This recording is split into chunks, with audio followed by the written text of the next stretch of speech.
shaft. Yeah. Okay. Like I could go without a testicle. That's Can fine. you imagine just how terrible that day would have been if my balls were dying and then they stuck a wand up my ass too? Hey, that's somebody's best day. Some people in the world would pay for that, I guess. True story. Okay, everyone. So we're on. Welcome. This is Classic Wait, now what? intro. We're recording? We're recording, absolutely. So, Fuck. welcome to Rated M for Mature, the podcast Really brought to you by, great. well, us, because we ain't got no damn sponsors. I'm your host, Magnetic, and with me are my co-hosts, Totes, Yo, what's up? and Archer. Yo. And today we have a special treat for you. We have a guest speaker and Xbox enthusiast. Goes by the gamer tag Moet007. Hello. It's a weak ass hello. Hey, girl that's like way far away from the mic and speaking Oh. quietly, you're gonna have to talk up. So today we're talking about our day 3 of E3, or day 2, sorry, day 2 of E3 the coverage. Just our thoughts about what we saw and you know, just general thoughts and reactions. So they started off first thing in the morning with the Microsoft show. Well, before we get into that, let's throw the gauntlet right now. Which conference do you think won E3? Wow, we're gonna start with that. I thought we'd end with that. We're gonna start something general. Okay, well, you know, let's start with our newcomer, Moet007. What did you think? Who do you think, in your opinion, won E3? Sony. Oh wow, look at that! The Microsoft fan who goes to Sony right off the hop. I did not. I like Sony too. Yeah. Yo, Mo, But do you own a PlayStation 4? I'm going to now. It won me over. Final Fantasy video, eh? Was Pretty it? much. Yeah. Yeah. Nice. Yeah. I Nice. was like all aboard. Archer, what's your take? Who won E3 in your opinion? I'd say for me, Bethesda did, Nice. because theirs was not only entertaining, but pretty much everything they showed I was actually interested in. Nice. Like, the Microsoft and Sony ones had some really cool stuff, but then they had a lot of, like, random shit in there that, like, Yeah. was just clearly filler, right? So, we'll talk about that, but overall, it felt like Bethesda didn't have any of that. They kind of just went strong. Actually, you know what? How about we rank it? We'll go back to Moet here in a second. But if you had to rank first, second, third, like first place, second place, third place, how would you rank that, Moet? Where would you go with? Sony first. This makes for great audio. Yeah. Sony first. She's torn. A lot of great announcements. Bethesda second, and then The Bone. just Mass Effect alone. That should just have its own category. Well, it's on all EA platforms, first. so Yeah. That so one. EA would be a third pick, hey? Yeah. Wow. You know what? I did not see that. Archer, what would you? So Bethesda is obviously your first pick. Yeah. Who takes second and third place for you? I think Sony takes second for me. I was pretty excited to see some of the Street Fighter stuff, and then because I'm such a Hitman fanboy, I think Square Enix actually took Nice. third place for me. Yeah, they had some other cool stuff, but like I think the Tomb Raider game will be neat as well and whatnot. But I like, thought they were very game focused this time, which was really Yeah. cool. I'd have to agree with you. I think Bethesda is definitely my favorite for sure. I mean, I still play a lot of those games that they didn't just announce new IPs. They announced patches and upgrades to existing games, like their Elder Scrolls Online. You get goddamn armored grizzly bear mounts. I mean, I did a silent yeah.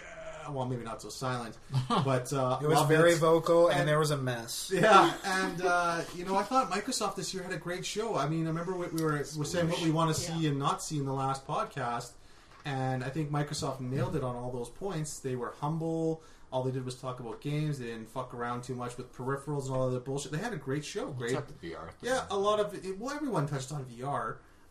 They had a good show, but I didn't realize how much everybody else would have brang it, right? Like, Sony came out right out of the gate. Last Guardian, Final Fantasy, Kingdom Hearts 3, and everyone's like, Xbox who? You know, like, even though they had a good show.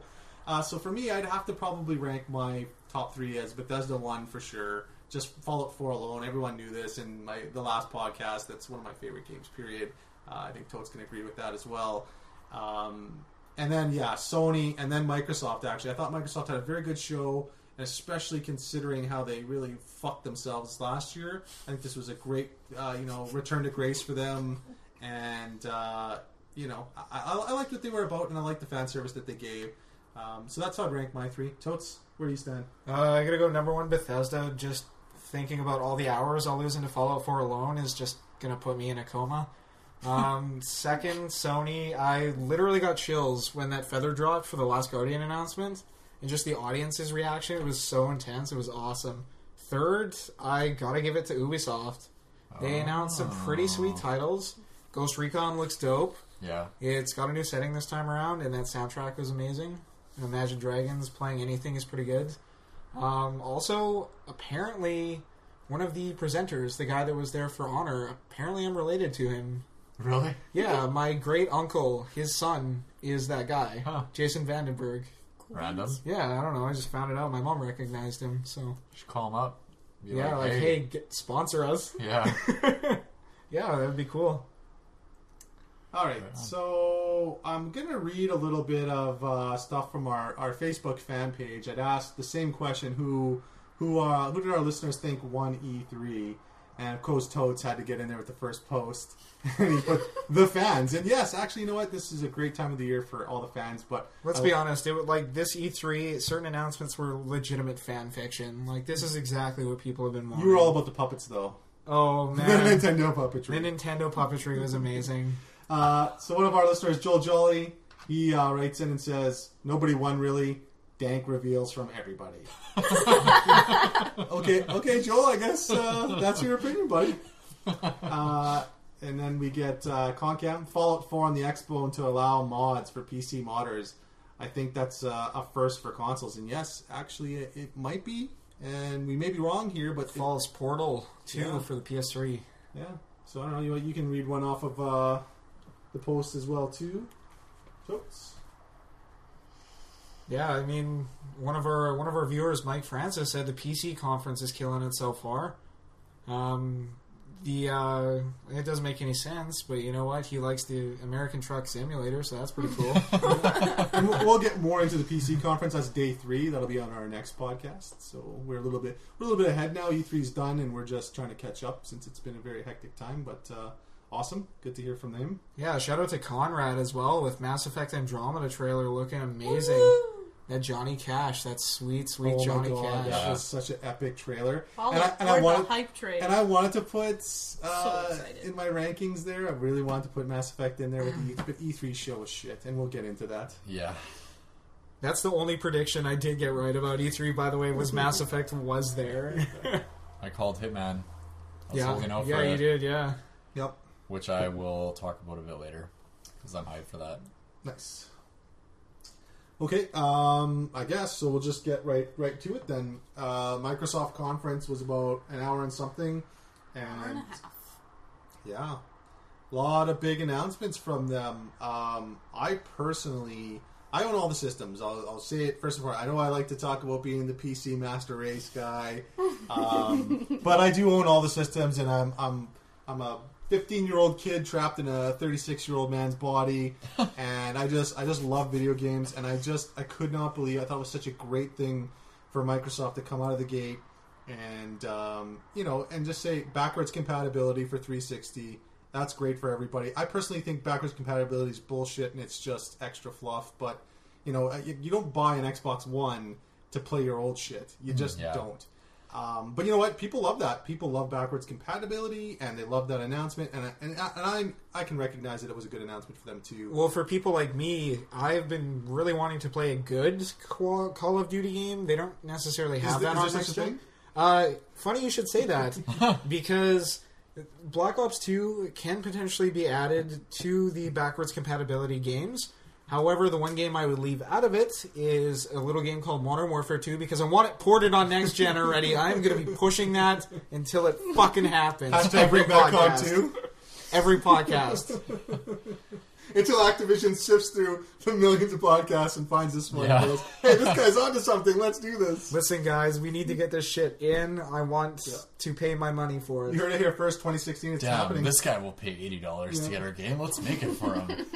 I would drop 100. Yeah. Ooh. So, Easy. yeah. Awesome. And so, like I said, backwards compatibility, I'm not the biggest fan. I don't know, but it's great and good for Microsoft to do that. They also announced the controller, their new, what's it called, their ultimate controller, elite controller, or something to that effect, and it looked amazing. It's got all these cool features. It's got the extra, what are they, triggers in the bottom, like you can use for like racing stick shifts or something like that. The D-pad for me is what blew me away. The D-pad looks really cool. If there's one thing Magnetic likes, it's the D. So yeah. But the D-pad looked great, and I love that everything snaps on magnetically. No pun intended. Did you really have to throw that in? And no, it looks like a very solid controller. And then I don't know if I was paying attention or not, but later I saw the price point on it. It's $150. Yeah. I was like, are you fucking kidding me? You added a few doodads to this, and I know the Microsoft fanboys out there are going to flay me alive, but whatever. And you charge almost triple the price for your controller just because you put a few extra components. Like, it does not make sense to me, and it does not definitely feel worth it to me. I mean, as great as this controller looks, this is the controller that probably should have fucking came out of the box from the get-go. To be honest with you, I thought as nice as the new controller was, it didn't really stray from the 360 controller. Well, do you think it's going to be added in the box in the future? At $150, Yeah. I don't think so. I honestly don't think so because they're going to try and market it as a high-end thing. I think they will. They'll release an Elite Edition. Yeah. Absolutely. Maybe. It Well, seems to be the trend with Microsoft. Yeah. Giving us shit later that should have been there before. Like the I guess, but at the what is it, $350 price point for the system now? I mean, the controller is almost half what the system's worth at this point. So to throw one in, I don't know. It'd be cool if they did do that. Don't get me wrong; that would be a great fan service thing. But you're also kind of spitting on everybody who bought it launch day, right? Yeah, like, yeah. screw you, go pay $150, go pay a quarter of what this machine's worth or more for this controller. You know, I don't know. Kind of going back, speaking of spitting on their consumers, everyone who in the last 2 years thought that, oh shit, I guess I can't play my 360 games anymore, and traded them all in or got rid of them or something like that. Yeah. Well, get dunked because you have to go and buy those all over again. Yeah. So you know, I don't know. We'll see what happens. I guess it is like Microsoft to bundle it, but it just seems like it's too expensive to just throw in a bundle and take a loss. They're taking a loss on it if they do that, right? Because the system's $350. So we'll see what happens. It's interesting. Now to move on with the games. Some okay announcements. Not as much new IP announcements as I thought they were going to do, which was kind of, you know, I guess okay. I mean, the stuff they did announce was some pretty cool stuff, and I guess we'll start with the Walking Dead series. They announced that they're going to be doing a Michonne series, and I think it's going to take place somewhere in between the actual Walking Dead games. I know you meet up with Glenn, I believe, in the first one, season 1. So they're going to tie that universe into somewhere with the show, because I know in the show, in one of the seasons, Michonne's gone for a period of time, and I think that's the time period they want to kind of cover with that. Well, for those of you at home that can't see it right now, I am facepalming super, super hard. I have absolutely no interest in this game, even though it's made by Telltale. Like, who needs a spin-off game? How many spin-off games have we had so far? Thanks for calling me on my bullshit there. Anyways, yeah, if you want to say something, you can say it. Go ahead. It's our podcast. You're the guest. You can get away with murder. Yeah. I would prefer not to, Yeah. but Anyways, back to what I was saying before I was so rudely interrupted by our special guest. you should facepalm now. Yeah. Just saying. Oh, This is why we need the video component of this, right? Oh no. I don't know. I'm kind of with Totes here, Continue. and I'm kind of, I don't know. Michonne's an interesting character, so it might be good. It's only a 3-episode arc, so maybe it's not too drawn out Is and it? long. I didn't catch that part. Is it starring Michonne or is it going to be starring Clementine? Because I don't. No, it's Michonne. Oh, It's Michonne. Because I didn't finish season 2 yet. So is it supposed to be a season 3 or is it supposed to be? No, it's something? a spin-off. It's a Oh, spin-off thing. Yeah. Pre-show, I believe they were interviewing the devs for it, and they said it's a pre-show thing. They've always wanted to work with, I guess, the actress who plays Michonne, and they love the character. It's such a interesting, dark character, and so they kind of want to just do their own spin-off with it. So it depends, I guess, if it's a little more action-heavy, if that makes sense, because she's swinging that fucking sword all the time, man. That might be cool. I just think the other Walking Dead trailer kind of showed it up quite a bit. Yeah, Fear the Walking Dead, I think it was called. yeah, the spin-off The one by series. Overkill? Yeah. Yeah. So, I mean, I don't know, and I think Telltale's kind of doing the Rock Band thing right now. There's a shit ton of Telltale stuff out there, and there's Telltale stuff that isn't even done yet. I don't think Borderlands is done yet. Game of Thrones isn't done yet, and there might be another one that I'm missing. The Wolf Among Us, potentially? No, that one's finished. Well, it's getting a sequel. Oh, is it getting a sequel? So, Telltale, you got a lot of shit out there. Like, it's cool that I like their games, but, another Walking Dead thing, maybe do something different, or original. Like, they're copying a lot of shows right now. Do an original choose your own adventure thing, something cool, maybe something like a cyberpunk universe, detective noir thing. Yeah, I don't know, might be cool. If it ain't broke, don't fix it. I mean, even going back to before The Walking Dead with Jurassic Park and Back to the Future, I mean, they've always done games that were based on existing franchises, Well, I mean, they could maybe take something that's a little. I think they're good enough now to less do something known, original, I right? mean, in terms of like the more futuristic vein, a Telltale game of like Blade Runner or something would be pretty badass. Ooh, I would fucking pay for that. Yeah, I'm surprised there's honestly no Star Wars already for Telltale. That seems... Well, maybe Disney's like, nah. Yeah. Well, I mean, They're already coming out with Disney Infinity. there's 3 Star Wars games in development right now, but like even get a deal with Warner Brothers. They're sitting on the Lord of the Rings franchise. They could do something with that as well. That would be decent. Yeah, I know Disney's worse than Lucas when it comes to their intellectual properties. Fuck you, pay me. You want to use that shit? Pay us. I don't know. I think the people who really love the show are probably going to be interested in this. Not so much maybe the comic book guys or the gamers. I don't think there's a large chunk of people aren't going to give a shit, and it's niche. Yeah, like you said, the true fans of the show or the mega fans or whatever you want to call them, they're going to love that game. They're going to buy that game and play it. The people who just can't get enough of anything Walking Dead are going to buy it. Mm-hmm. And for 3 episodes, it's probably not going to be very expensive. Probably $15 for all 3. So really, at the end of the day, who cares? Telltale's whatever. It's probably just a passion project for them, and they're not looking to make a fortune off of it. Who knows? Yeah, I mean, they usually price all their stuff quite modestly. Yeah. So. Okay, so moving on to the big thing. I guess Microsoft's ace in the hole, Halo 5.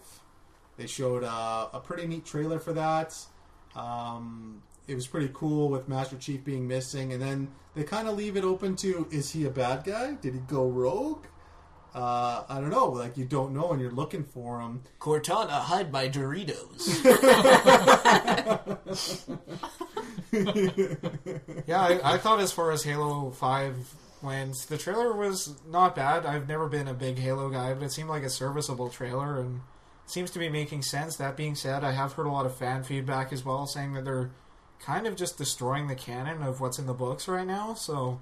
Is the books part of canon, though, or is that kind of separate? I'm not too sure. Because, like, the Star Wars books forever weren't canon until Disney bought them and decided to make it all canon. Well, when Halo was with Bungie, it was canon, for sure. I remember that they actually worked alongside, I think it was Eric Nyland that wrote the original ones. Sure, something like I'll that. take your word I for think it. that was the guy. And, I remember them working alongside with him. That was just for like the first 3 or 4 books, right? Yeah. And that was before even like Halo 3 was out.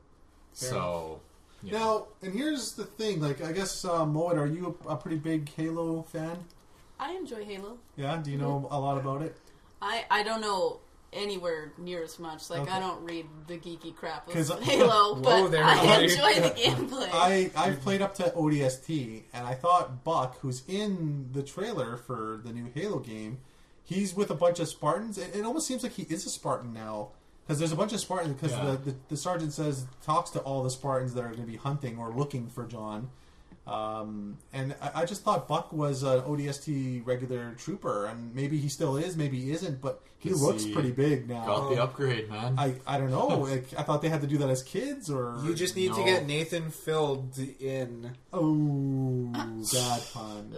Although he looks, Stretch. I thought Nathan Fillion looks pretty good. Like, his rendered face looked amazing. Yeah, I thought it looked really good. But here's the thing, and maybe it's just me because I'm not a big fan of the franchise, but did you guys think that it could have looked a little bit better? Like, we saw a lot of pretty games here at E3 being showcased. A lot of games pushing hardware.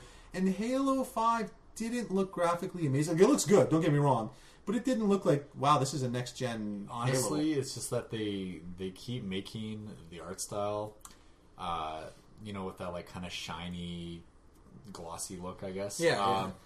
They've been doing that, for every game, really. And I mean, it's advanced as the tech advances, but it always remains very consistent in how it looks. So, I mean, it isn't really like a big leap. I mean, to kind of go forward a little bit, like watching the Gears of War 4 trailer was the same thing, right? You're like, but this looks like Gears that of game War. looked really good, though. It does the look really textures good. Like, look good. yeah, the lighting and stuff background looks really good. But I mean, like Halo kind of looked like an upgraded version of 4, if you Yeah. I dare say. Like, it didn't look But I like mean, it was a new thing. same with Gears, though. Gears just, it looks better, It looked pretty obviously. different. But I We'll, mean, we'll go into that some more. but you could tell that they were probably using an updated version of the same engine. The Unreal Engine, probably. And well, yeah, I mean, with Gears it is Unreal or whatever they use with Halo, but like you can tell that they're probably using the same foundation for it, and they're just Maybe. exploiting more of maybe. tech behind it. So, I don't know. There was some pretty cool. Like, we'll get into Gears after Halo, I guess. But I guess, what did you feel, Moet?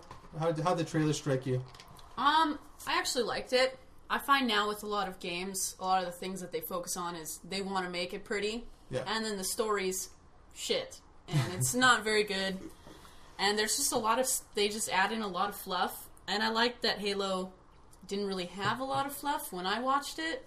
I like that they kept your sight's shitty. You can't zoom in a whole lot. They make it harder, I guess, in that aspect. Yeah, and they do. And I like that the picture wasn't that great, because then it kind of fits their Halo mold. Like, this is Halo. We're going to stick with it. We don't need to make it pretty. Give you that feeling of familiarity, I guess. Yeah, they're like, our game's good enough. It doesn't need to be pretty. Now, if it actually is good enough, we won't see until they release it, but I thought it was refreshing compared to everything being so cinematically amazing.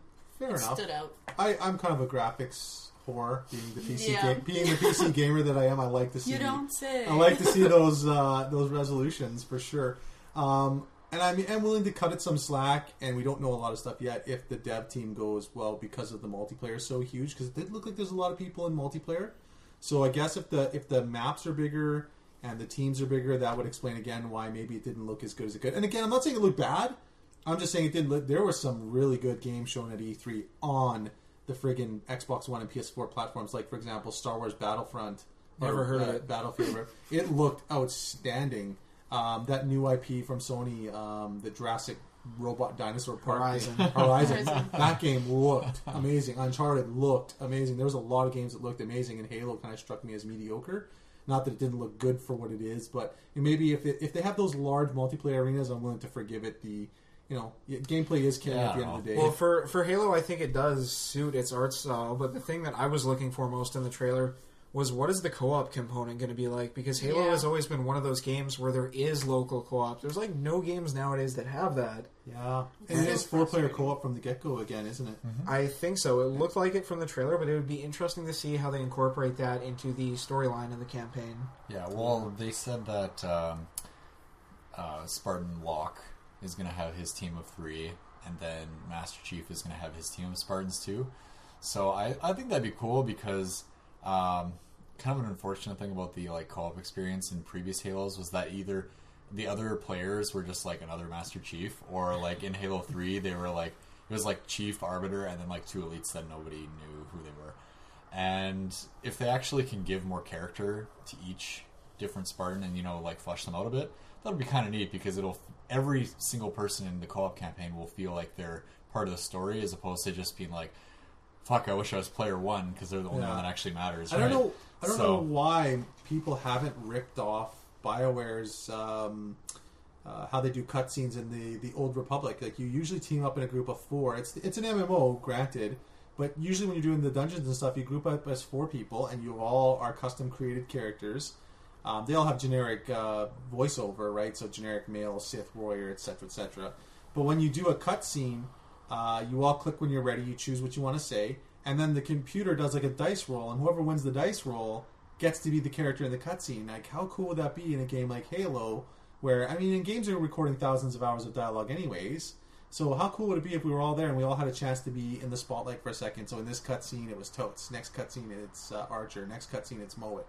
And so on and so forth, right? Like, that would be something really cool and keep you going. Like, I thought that was an amazing feature in that MMO, and I just wonder why the consoles haven't done it. I don't know if it's voice recording, because like I said, there's so much recording going on in games now. Why not have the extra dialogue? In terms of a more story-focused game, as long as they give each character a bit of the spotlight, and it's not just like Master Chief all day, every day. Well, what most games have been doing right now is, no matter what character you're playing, when it goes into the cutscene, you're seeing your character. You're not seeing somebody else's character. Even if you are playing with people, you're seeing the character that you play. Mm-hmm. Which, like, I think that's a really good component. Anyways, moving on. Yeah, so, yeah, I guess. It is what it is, and Halo fans are going to love it regardless. So, you know, I just, that was my thought on it.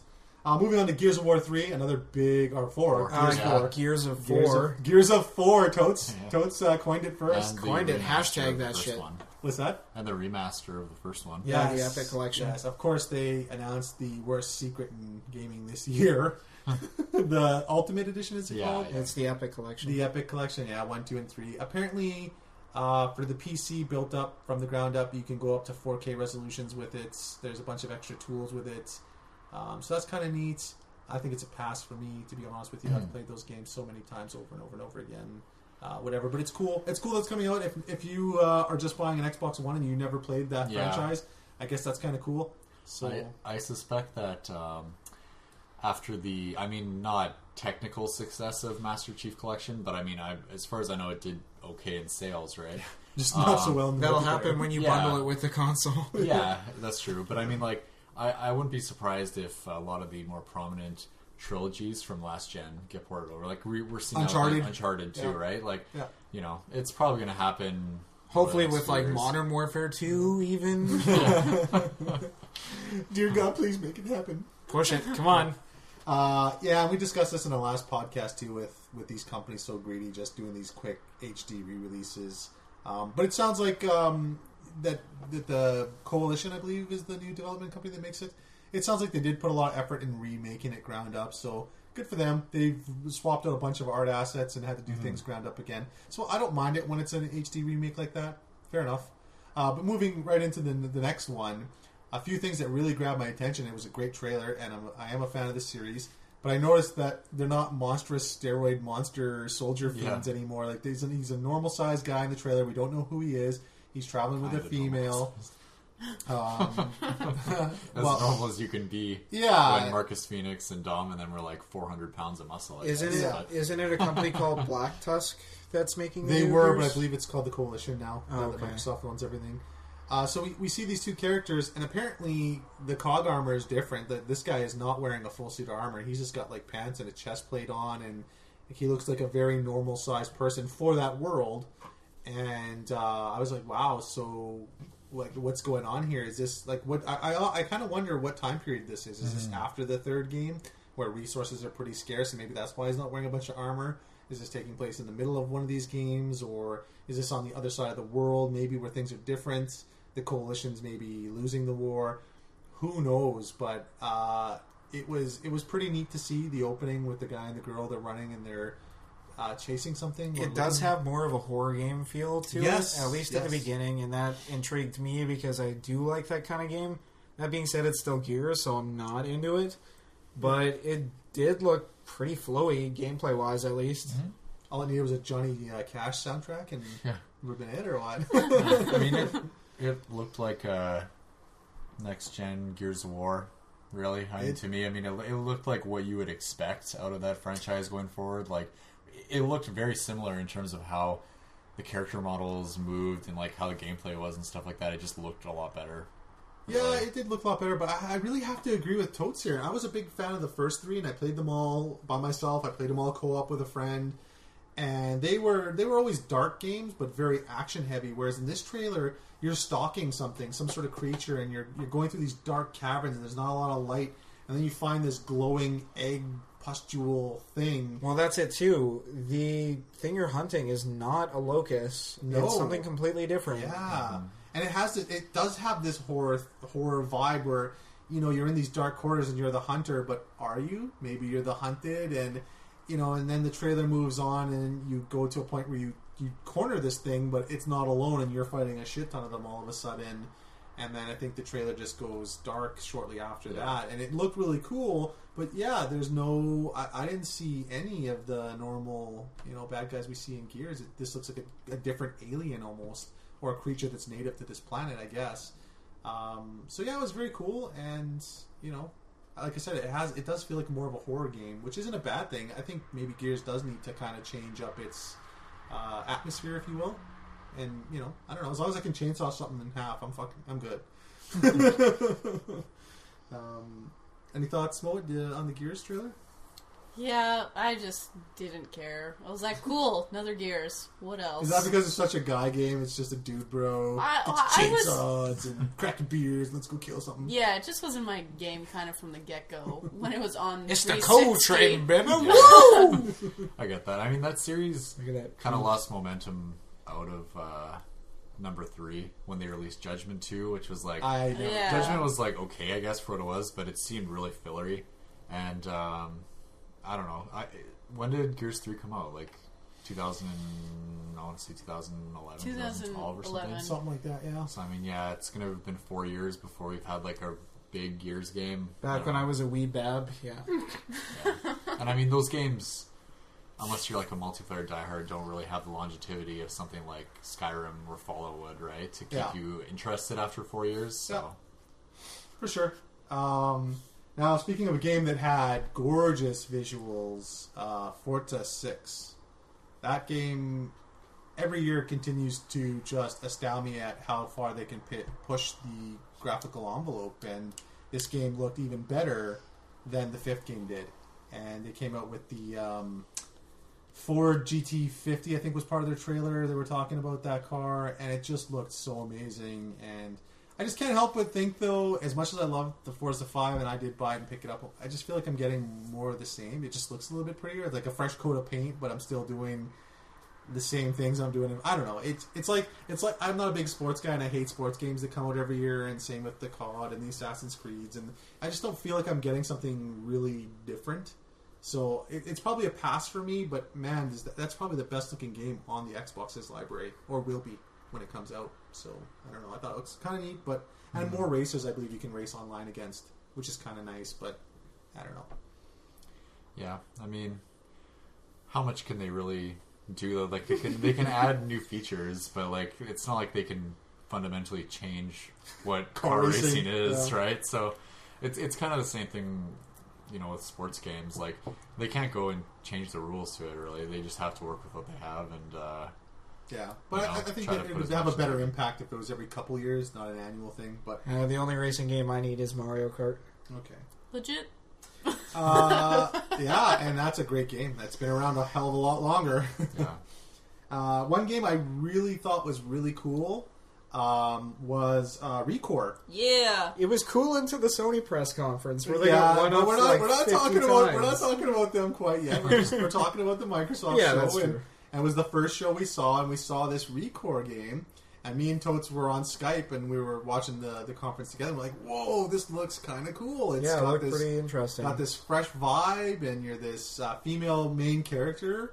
You have a robot dog, I guess, or companion or something. At least at the beginning of the trailer, it was a dog. Yeah, and they're doing some exploring, and then they get into a bit of a, she discovers something of significance, and then the dog gets all growly or whatever, and they get into a fight, and then the dog dies, and you're like, oh my god, they killed the dog, how could you do that?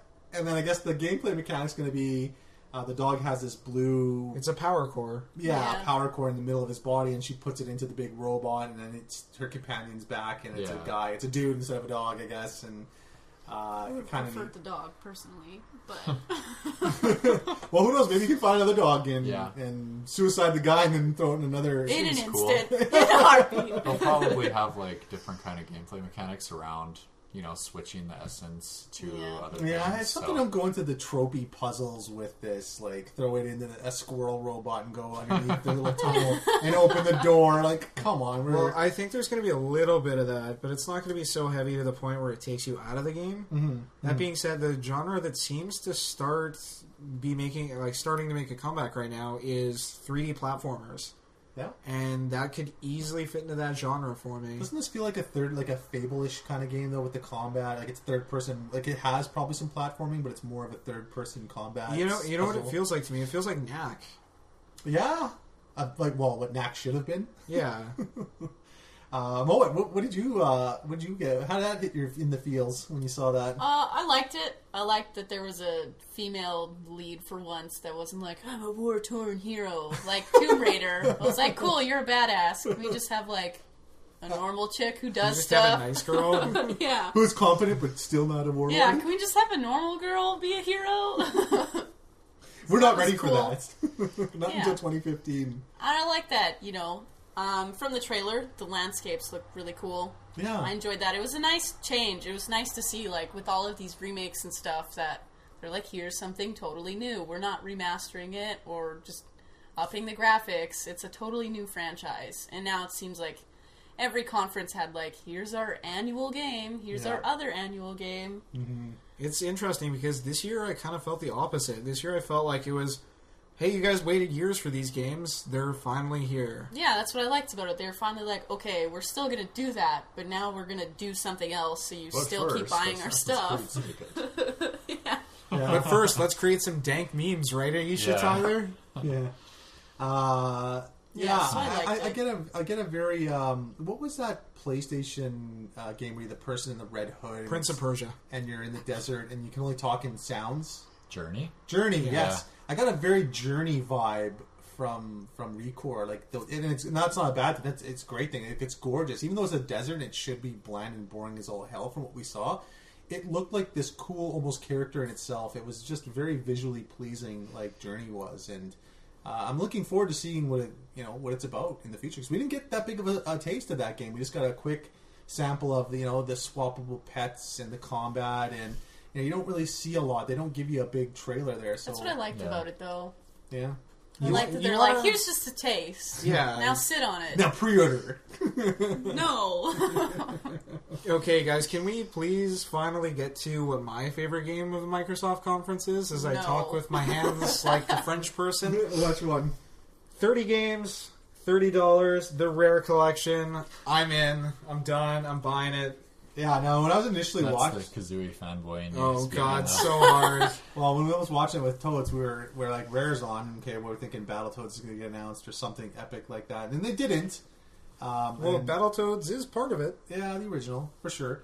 And, never gonna beat it. we only saw a few games. I thought, oh my God, are they only going to do like their best 4 or 5 games for something ridiculous? And it turns out it's like pretty much their entire stable of games for $30. That is a legit buy. All I need is that games. Bear and Birds. Yeah, those are highly rated games, but also Sure. Perfect Dark's in there, which is a fantastic. I think GoldenEye's in there too. There's a lot of great Rare games over the last 20-something years. Conquer's Bad Fur Day's in it. He's finally gotten out of the purgatory that's Project Spark. Yeah, he's. I mean, it's $1 a game, so even if you spent like a few hours in each game, you've got more than your money's worth there. I thought that was really cool. And also, Rare had a new IP, did they not? Yes, the pirate game. Yes. Yep. What the hell was that called? Well, while Magnetic looks it up, what do you guys think about them forcing the minority to walk the plank? That was not very nice. I'm calling it out. Oh, it's called Sea of Thieves. Oh yeah, right. Has a very Pirates of the Caribbean feel to it. Yeah, I liked the cartoony vibe that actually is cool. The ship combat was really smooth looking, but what I would be curious to see is if you could hop ships, because it is a first-person game where you're going to be, for lack of a better term, piloting this ship. Yeah, it's an MMO, right? Yeah. Yeah. I would like to see you be able to hop onto the other ship to sword fight with the other people instead of just crashing into their ship or shooting cannons at them. I want to see some interaction like that. I'm kind of curious on how you're going to communicate with everyone, because at the end of the trailer it shows the person walking down to the beach and then it shows names above their head, like gamer tags. Well, it's not Nintendo, so there's probably going to be some voice chats too. Well, they're going to do it like DayZ, where if you're in the proximity you can hear, because there's a lot of rude and obscene people online, and there's some people with Never kids. heard of it. So are they going to go traditional MMO where you're going to need to plug in a keyboard, or you're going to have to buy the peripheral? Well, I don't think there's peripheral for the Xbox One, the keyboard chip. Connect. I guess Connect, Yeah. I imagine it'll just be like you'll get a crew and be able to voice chat with them, and then maybe you can post or request invites to crews and stuff like that. Yeah. Speaking of the Kinect, though, did we see anything? Thank God, this conference no. about it? Oh my God, no. The only thing peripheral we saw was the their 3D technology and their HoloLens. Yes, let's talk HoloLens. I am not a fan of Minecraft by any means. My son plays the shit out of it, but wow, is that HoloLens cool? Like Toads could be playing in game, or Mo could be playing her character in game. I pop on the HoloLens. I can see the entire world, including her. I can move it and slide it, and this could be anywhere on my wall, on my coffee table, any surface really. It looks like and I can pinch it to zoom in underneath the ground and say, "Oh, Mo, there's a thing you want to mine here." It was just really cool technology. And for once, I thought, well, maybe 3D isn't going to be shit anymore. Yeah. Like, this seems like we're really onto the true nature of real 3D immersive gaming. And I'm just like, this is just a pixelated game. Like, the potential for something like this and something else kind of just gets me excited for what's next. It would be incredible if it lives up to its potential. Yeah, I mean, can you imagine a strategy game with that? Oh, yeah. How like it'll be 3D chess from Star Trek. Yeah, I mean, can you imagine though, like playing, I don't know, fucking StarCraft 3 on that or something like that one day? Yeah. Like, that would be insane. Like that'd be cool. using your fingers to control things and whatnot. Your little units, kind of like playing Yeah. Army Men in the day or whatever. Yeah, that's I mean, really cool. it's still a long ways off, but I mean, maybe one day, right? But it also makes games. I think it would make other games kind of like something we were playing on our. We're working on in our live gaming stream on YouTube at M for Mature.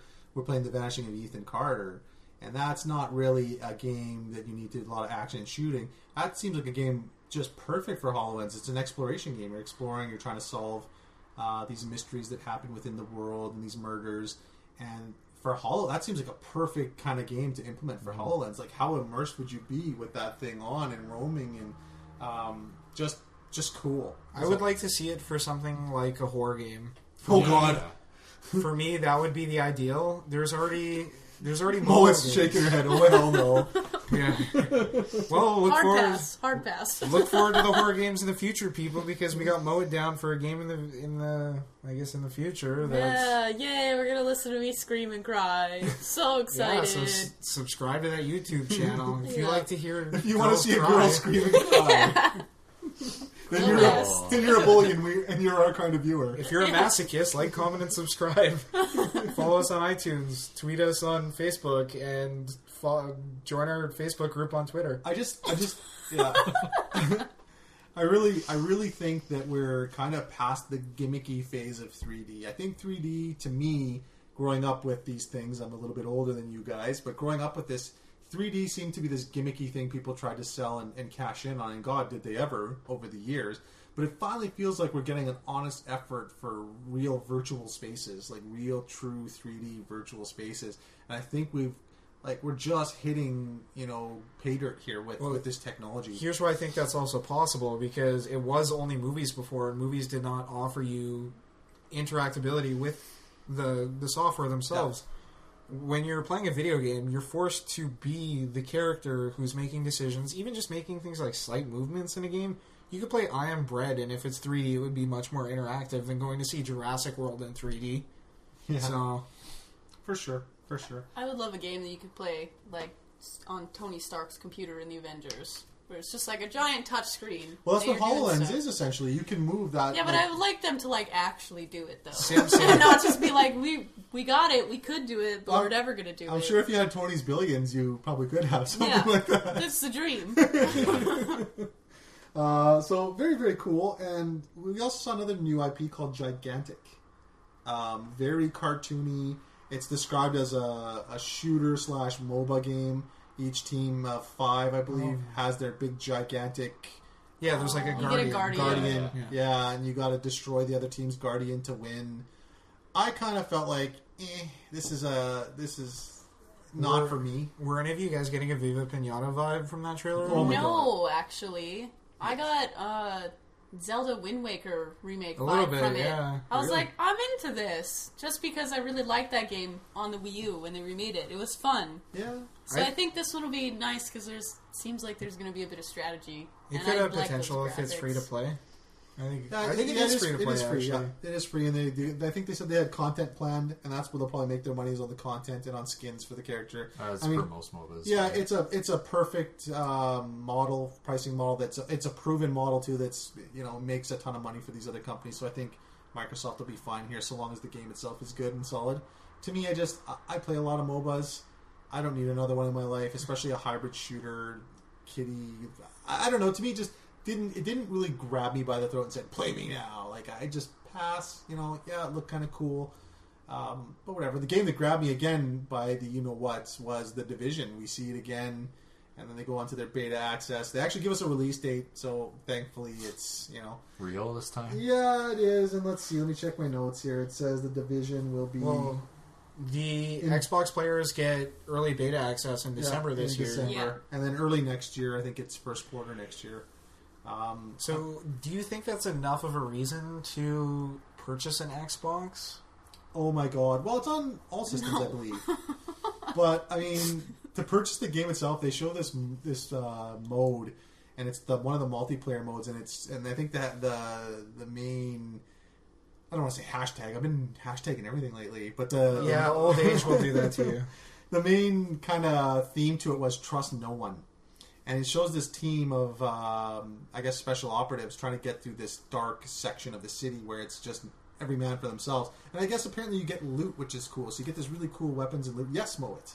I just want to point out that The Division felt a lot like The Last of Us. I don't know about anyone else, but I was like, Dear okay, God, that's cool. not a bad thing. There's like a plague, and then I think it has potential to be really good. But the whole time I was Yeah. watching it, I was like, Last of Us, I was getting a bit of a but Destiny more vibe as technology well. high. In terms of I guess kind of the same aesthetic, but Last of Us always had that Gritty. emotional kind of vibe to it. Yeah. Like it was, That's what I'm it was saying. It really wasn't like- human and This one's a little more dude, bro. But like what I Yeah, saw in the trailer, exactly. I just like the little stuff that they threw in. I was like, Yeah. that's like Last of Us. That's like Last of Us. Humanity's on the brink and we're still fighting each other like idiots. Yeah. Yeah, I get it felt that. like that was like kind of like. But a that was kind of side the story in sexy Last of part. Us. So, as I was saying, so you're moving on, you got loot, so you have to choose. Do we jump other people? And these are actual online people that because this is the zone that's multiplayer, and there are zones that are single player. And they're like, no, we want to just get to our checkpoint. We have the loot, and so this other guy, they pop a flare, and so everybody in the zone knows that you're waiting for your extraction, and you actually have to wait a few minutes, which kind of feels like that would be an adrenaline moment where you're like, oh god, we need to defend this position so we can get away with our loot and stuff. It makes for really cool moments, kind of like Mass Effect 3's multiplayer, where you're really just, oh my god, get here, so we can hop on and get the hell out of here with our shit.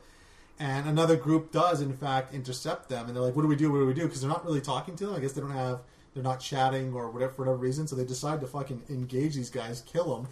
So they lose a few guys in the fight, and there's only 2 left. So what does the team member do? He fucking shoots his own friend in the head, takes his shit, and he's all like, oh my god, and my mouth was just hanging open going, oh. See, that's why I would like nothing more than when the game comes out to make like a clan with you guys, but I know every single time there's an extraction, I'm the first one taking a bullet. Oh, for sure, I told you. You're gonna shoot me. Never mind people shooting you. I already told you to, so I'm putting a bullet in the back of your head the first chance I get. That's why Totes goes rogue. But that's so exciting. Like, you gotta sweat and together to get this extraction, but you're also in the back of your mind worrying, oh my god, is Moet gonna just shotgun me down that's the problem, and take though. my shit? If you're playing with strangers, you're gonna get in a round just full of trolls that are totally gonna screw you over right off the hop. It reminded me a lot of the kind of like dynamic player decisions that DayZ, something like almost, DayZ would throw at you, right? Because like that was the thing. Like, I remember playing DayZ and I met this guy and I was bare bones, had shit all right, and he helped me find a gun, and was kind of taking me around because he saved me from some zombies. And then like 15 minutes later, after we were just walking around, he's like, "Man, I can't believe you didn't just shoot me the second you found that gun." Yeah. I was like, "Man, I'm not a dick." Like, Well, and those make for good stories because this is It's a good social experiment, right? Yeah, exactly. Because when it comes to video games especially, I'm always putting my faith in other people where it's like, hey, if I haven't shot you already, I'm not going to shoot you, so... I'll get ready to be disappointed. get ready to be sick of Faith in humanity. get ready to be sick of other people. For sure. Another game showing Rainbow Six Siege. Yeah. Yeah. Mo's stoked for that, for sure. I love my terrorist hunts. Oh, okay. So it's just rolling his eyes.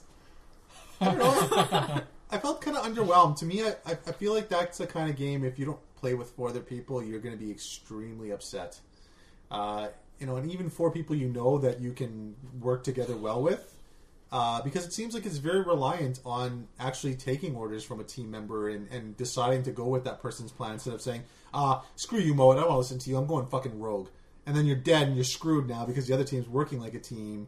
It just seems like it could be potentially a very frustrating experience. And yeah. So you mean like Trials of Osiris every goddamn weekend? It'll probably be a really cool game to be competitive in. If you have a team, like a CS:GO. pre-made team versus another pre-made team, because it looks like they're giving you a lot of tools to really flesh out your approach and like keep the game fresh over like a bajillion different rounds, right? But I mean, yeah, you're right. Like if you're on a team with people that aren't communicating, it's going to be just a huge clusterfuck, and you're going to die super easily. So especially if you're playing against a group of seasoned players that are playing this game a lot, and you happen to get in the same lobby as them, you're going to get fucking eaten alive. It would be super interesting to see how this game does, because the gaming industry seems to be kind of pushing back to the older, more strategic kind of shooter, while the gamers right now seem to be a little bit more antisocial, especially with the next gen out. Not as many people are talking to each other as on the 360 or the PS3. So it would be interesting to see if this game that they're pushing that hard is going to be super successful, or if it's just going to be one of those niche games that nobody talks to each other. And only a few friends will play when they're on together, and just aside from that, not play. That's a great point, Totes, because actually in Rainbow Six Siege, you're dead, you're out. Like you're done. Like you gotta wait till the next game, and it's gonna really force people to actually talk to people. Fuck. I thought it was really cool that all the environments seem destructible, so you can destroy walls and you can breach just about anything. And there's some really cool water cooler moments where the dude flipped himself upside down and shot a guy through the window so his other buddy can jump through that same window. Like, you know what? I felt watching it. I was like, this is a game I would like to watch competitively. Like, I'd like to watch pro players play. More so than I'd like to actually try it myself. Because, like, I feel like for that TSN too. Well, I just feel like for it to like be played to its potential, you would need to have a pre-made team versus another pre-made team of players that were really, really good at the game.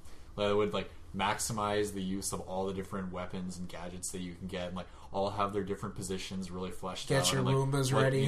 They have because I mean at the beginning you can like you have a map, right, and you can like plan where you go and everything. Like for each team to really have like a solid game plan, that would be entertaining to watch. But I mean, that's not going to happen on online pubs, right? Like, and if it does, it's going to be like a 1 in 1,000 game that you have. It's going to be all over. Yeah, for sure. A couple other titles that were released too. We got to see Tomb Raider. Rise of the Tomb Raider, actually. Timed exclusive. Yes, for the Xbox One. And all I gotta say is yes, you can fucking climb up ice. Good for you. That's all that fucking trailer was. Climb up ice, slide, fall down. Big strong man's gotta, hold me until I can get back and fucking climb up some more ice. And then I don't know, like I love the first Tomb Raider, and I will be buying this new one because I'm gonna give Crystal Dynamics, the benefit of the doubt again. Like they created one of my favorite games 2 years ago now. Had the perfect pacing for me, perfect blend of watching it, playing it, puzzle solving it. And now they're saying we're going back to our roots and we're actually adding more tombs in, so you actually get that Tomb Raider authenticity. And to me, I still think that game's going to be amazing, but I thought it was kind of a shit trailer. I don't know, what do you guys think? I think that was the point, maybe. To not make me want to buy it?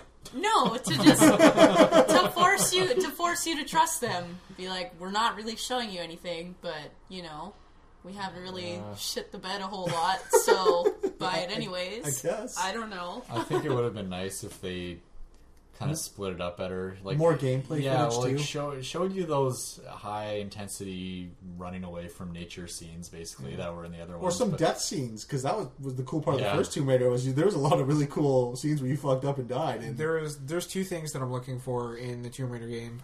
One, I want the bow back. I thought that was a really cool weapon, especially in the remake or whatever the last game would technically be called, where you could recover ammo with it. There's not a lot of games that have that sort of thing. And two, the thing I noticed about a lot of the games, especially at E3 this year, they alternated between like desert environments and snow levels to some extent. Mm. Like the definition of that was the Battlefront trailers. Yeah.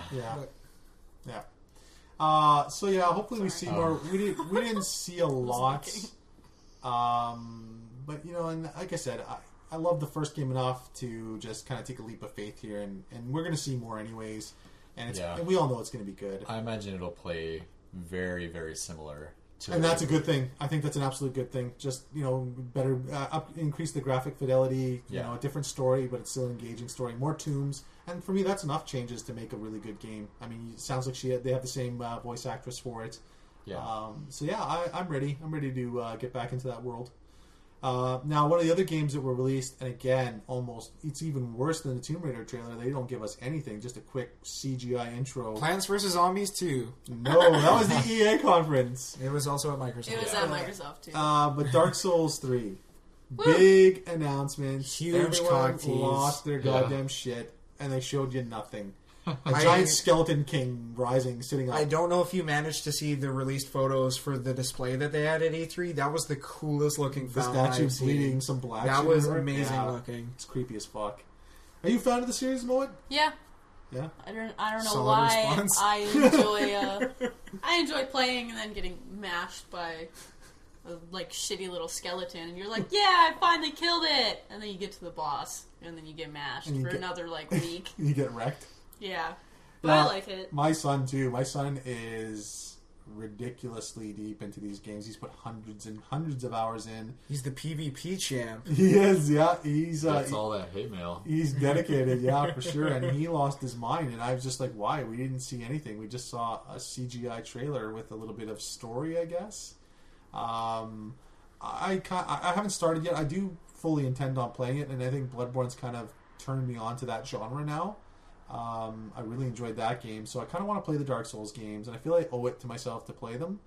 But the trailer, like I said, didn't grab me either. Yeah. It's kind of, it's out. It'll be out. Watching that, I was like, this is cool, but it's not like we didn't know this would come out or be coming at some point. To be fair, it was crazily a few weeks ago as well. So, that being said, even though it was just like a cinematic trailer, I'm down. I'm in. It looked really cool. Yeah. That kind of lore is really interesting to me. So. And then one of the other games that they announced, and I'm surprised, I mean, I guess they covered it more in the PC stuff, which we'll cover in our next cast, but the only Windows 10 Xbox cross-compatible game that we saw at the show was Fable Legends. It's it's gonna be, I don't know what it is, actually. I don't know if it's a MOBA, is it like a MMO kind of game? It's like 4v1. Play big game. bosses. Yeah, it's that one player, like 4 players play. It looks the like heroes. a 4v1 dungeon crawler almost. Yeah, exactly. 4 players play as the heroes. I imagine will control and similar. it's free to play. Yeah. I might add. Yeah, so that's good. And they have mentioned that there's going to be more content you can buy, like other quests and missions. And, but one player plays the dungeon master or whatever, and they control the monster spawns and stuff like that, and have set traps. Okay, and that's kind of cool. You know what? The whole time they were showing the holographic lens, I was thinking this would be cool for Fable Legends to be the dungeon master and to just be like chilling by your table and just like controlling things and throwing monsters. and stuff like I that think from you there. might That'd have be a really super villain complex. Well, no, I just thought like that would be a cool game to see. And I think I misheard it then, because to me I thought it was kind of like a Evolve thing where you're playing the big bad guy, and I was like, well, that's kind of shitty. Who cares, right? But yeah, if you get to be like the mastermind of the enemies that the heroes have to face, that's kind of cool. Like maybe you get X amount of monsters you can spawn, or you get X amount of traps you can lay out in this dungeon, or that does sound kind of cool to me. But I don't know. It's free to play, and again, there's enough of those games in my life that I don't need to be, I don't know, dropping more. But I do think that the cool thing is we got to see that bridge between worlds again. PC players playing with Xbox One players, and to me, I was kind of hoping to see more of that at Microsoft's show. That with the big announcement of Fallout 4, and the fact that Microsoft system Xbox One, and just to put it out there real quickly, Sony did not mention this, and it's probably not going to be there, but mods. Xbox One's allowing mods, which is a big PC thing, and it's going to add even, Totes has already lost 2 years of his life to this game. Oh. With the inclusion of mods, you can kiss the next 2 of his life goodbye. I was a wee lad when I picked up that game. Yeah, and mods do so much for your game, and they add so much content, and I thought that was such a big win. That's probably one of my more favorite announcements, was that a console, specifically the Microsoft one, is getting access to mods. That kind of seemed to be a more general theme throughout the E3, was just embracing user-created content. Yeah. Like we saw with, some other games like Doom off the top of my head, that they're going to be having a map editor and stuff like that.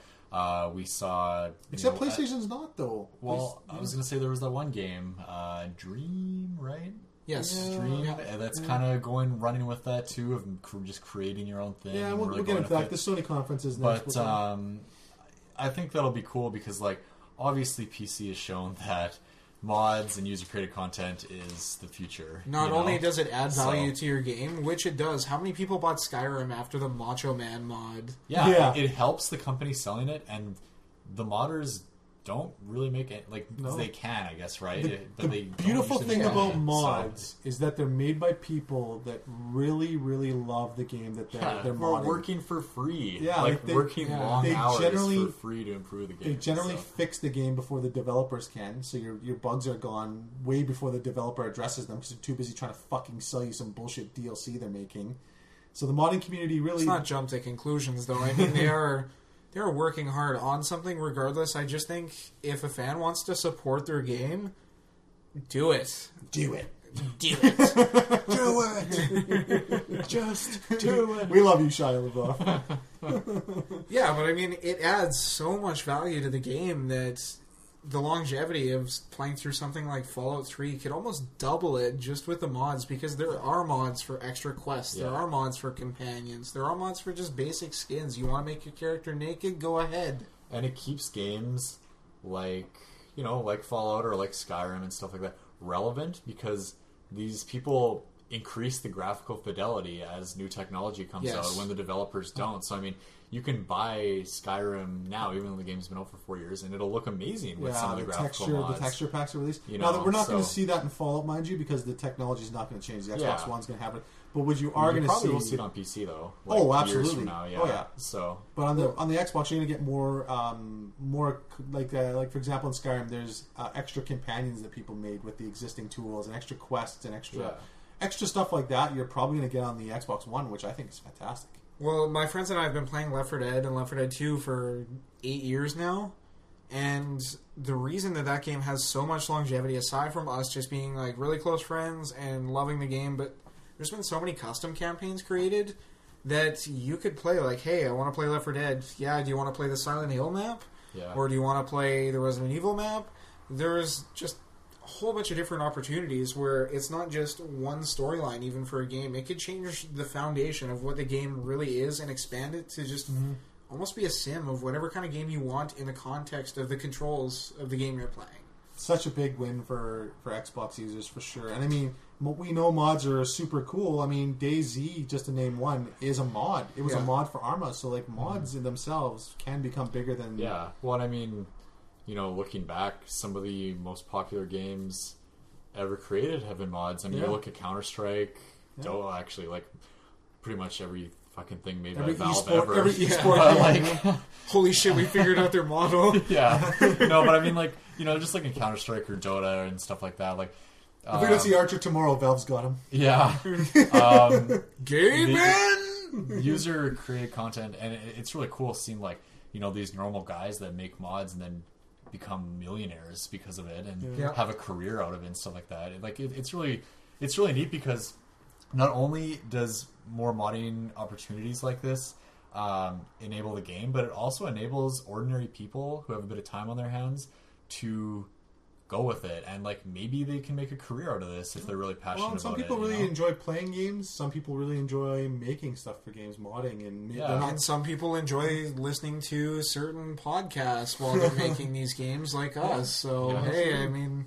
Okay, so let's circle. get right to the opposite side of the coin here, the Sony conference. Nintendo. Nintendo was the worst. No, stay tuned for that. We got a special guest on for the next episode. For the Nintendo show, yeah. So Sony, they opened up their show, and again, Chills. Yeah, I think they definitely up their game again this year. And I actually thought, before I go any further into what happened at the Sony show, I thought, and I like Sony. I like Sony. I play it more than I do my Xbox. But I thought they were going to shit the bed this year. I thought after the great year they had last year, I thought maybe they had this, superiority complex. We don't need to really bring it. We're just going to, do a few games here and we're going to be good. And oh my God, was I fucking wrong. Well, we're so used to one of the big three picking up the ball and running with it, and then the other one just kind of sitting there with the ball lazily in their fucking mouth like a goober. Yeah. They both brought it. Like, Microsoft came out shots fired this year, and Sony accepted that challenge, and I thought it was a really well done show. Yeah, and they opened up with exactly what the audience wanted to see. 6 years in the making. Yeah, The Last Guardian. Everyone lost their mind. There's people crying in the audience. Now, yeah, it was a big deal. I personally don't see it. I've only briefly played. I think Shadow of the Colossus, is it called? Oh, yes. So good. And Ico. Yeah, I never played Ico, and I just didn't see the appeal to that kind of game. And I still don't. I thought that kid was fucking annoying. Yeah, it did get a little grating. I think he was just trying to demonstrate that you could move the guardian creature around with the casting of his voice. By being fucking annoying. But I mean, like, that being said, it wasn't the most graphically impressive either. It was a compelling enough narrative to potentially have a really interesting game, even if it's just kind of an artsy game out of it. But I mean, it really gave me hope that, like, if a company that has really good graphics were to pick up something with a storyline like that, like, let's say whatever company developed these two games, if they got in bed with somebody like Crytek, could you imagine how crazy a Shadow of the Colossus would be on a Crytek engine? Yeah. That would be insane. Or the new Unreal Engine is really pretty. Yes, Unreal 4 looks amazing. Yeah. But again, I mean, this is the game. Like, Sony is very good with keeping their thumb on the pulse of the gaming community, and they knew that the gaming community wanted The Last Guardian, and man, they delivered. Like, Moa, what was your reaction to The Last Guardian? I was so pumped. I was so happy because I was like, yes, finally more. She was one of the ones crying. Now, what did you think of that? Honestly, what did you think of the boy in the trailer? Like, I want to fucking choke the life out of him. I was just like, I was able to look past it because I was like, I'm ready to see some puzzles. I'm a father. Ready to do stuff. I'm a father, and I still wanted to just choke the shit out of a kid. Daryl. Yeah, I could see it saying much. I could see the kid being annoying for sure, but I was just so pumped. I was like, oh my God, I've been waiting for this forever. Nice. Now, I guess you guys are fans, and I'm not, so I don't know anything. Is this like a continuous story thing? Like, is this The Last Guardian like going to be? Is it a sequel to Shadow of the Colossus? Storyline-wise, it doesn't seem to be relating to it at all. That being said, it could potentially be in the same universe. The structures of the buildings around where the demo took place, it seemed like it could be in something like Shadow of the Colossus at least, which is cool. Yeah, like I don't know, and I thought maybe that's why everyone's losing their minds, is because maybe it's a continuation of, like, that's generally why people lose their shit, right? They're a beloved franchise and then they leave it at a cliffhanger, or it's whatever in a sequel, and then one doesn't get made. So I thought, I don't know, and I guess maybe this is truly a gameplay thing. These people really loved or dig Shadows, and they can't wait for this new one. So, I don't know. And then, so Sony goes on, and then they also do the Street Fighter announcement, Street Fighter 5, which isn't permanently exclusive, or is that a time exclusive for the it seems permanent for the time as far as I know, it's only coming out on PS4 and PC. It's not Xbox.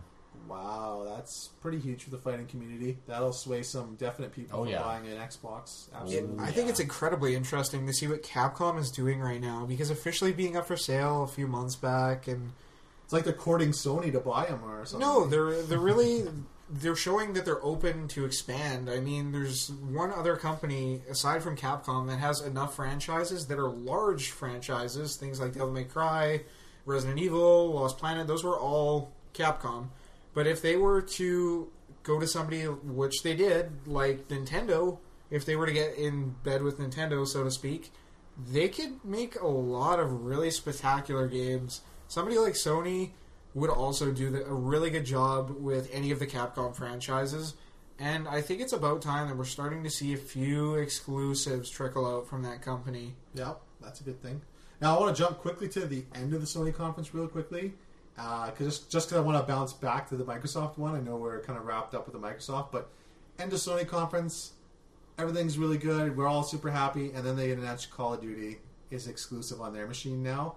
And I was just like, why? No, just the DLC is time. Yeah. The DLC is time, sorry. But I'm like, why? And that was one of my favorite things about the Microsoft conference. They're like, fuck Call of Duty. We're not about Call of Duty. I'm sure it's going to be on their system, but they didn't make any Call of Duty announcements on it. And I did the slow clapping of the hands. Good for you. Bravo, Microsoft. And then Sony, that was kind of one of the few low points to me, because I'm tired of seeing this. They did the same thing last year's with Batman 2, though, right? I mean, it's coming out on both, but they're like, yo, we got some extra missions, bro, so we're going to devote fucking 10 minutes to showing you.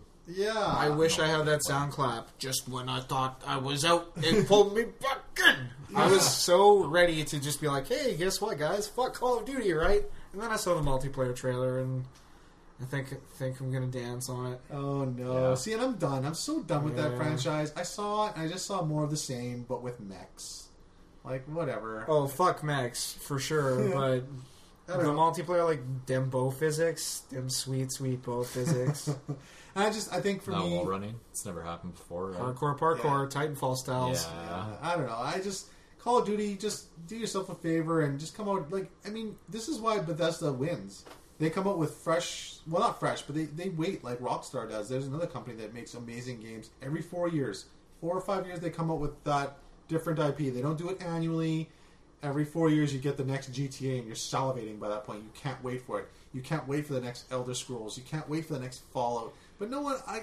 And a lot of people will buy it, but really, they're buying it probably because they want fresh multiplayer content, not because they gotta play it. They should switch it up from their current model, which is release one every year, and maybe get one remade, maybe of like a Modern Warfare 2 generation kind of game. I mean, you have to consider too, when companies like Bethesda and Rockstar take 4 or 5 years to make these games, there's such a big leap in the tech from one game to another that everyone's like so impressed. You know, like you see the graphics from Fallout 4 compared to 3, and you're like, holy shit, this game looks amazing.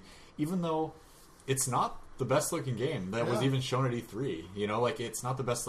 There are games on PS4 even blow your mind. that are out right now that look better than it. Yeah. But it's just that, like, you know, for how huge it is and how much you can do in these games, and you know that from Fallout 3, looking over and being like, you know, I don't know, you kind of associate all the positive feelings you had with the previous game on this next one, and it makes you more pumped that you're like, this is going to be like the last one, but it has way better graphics too.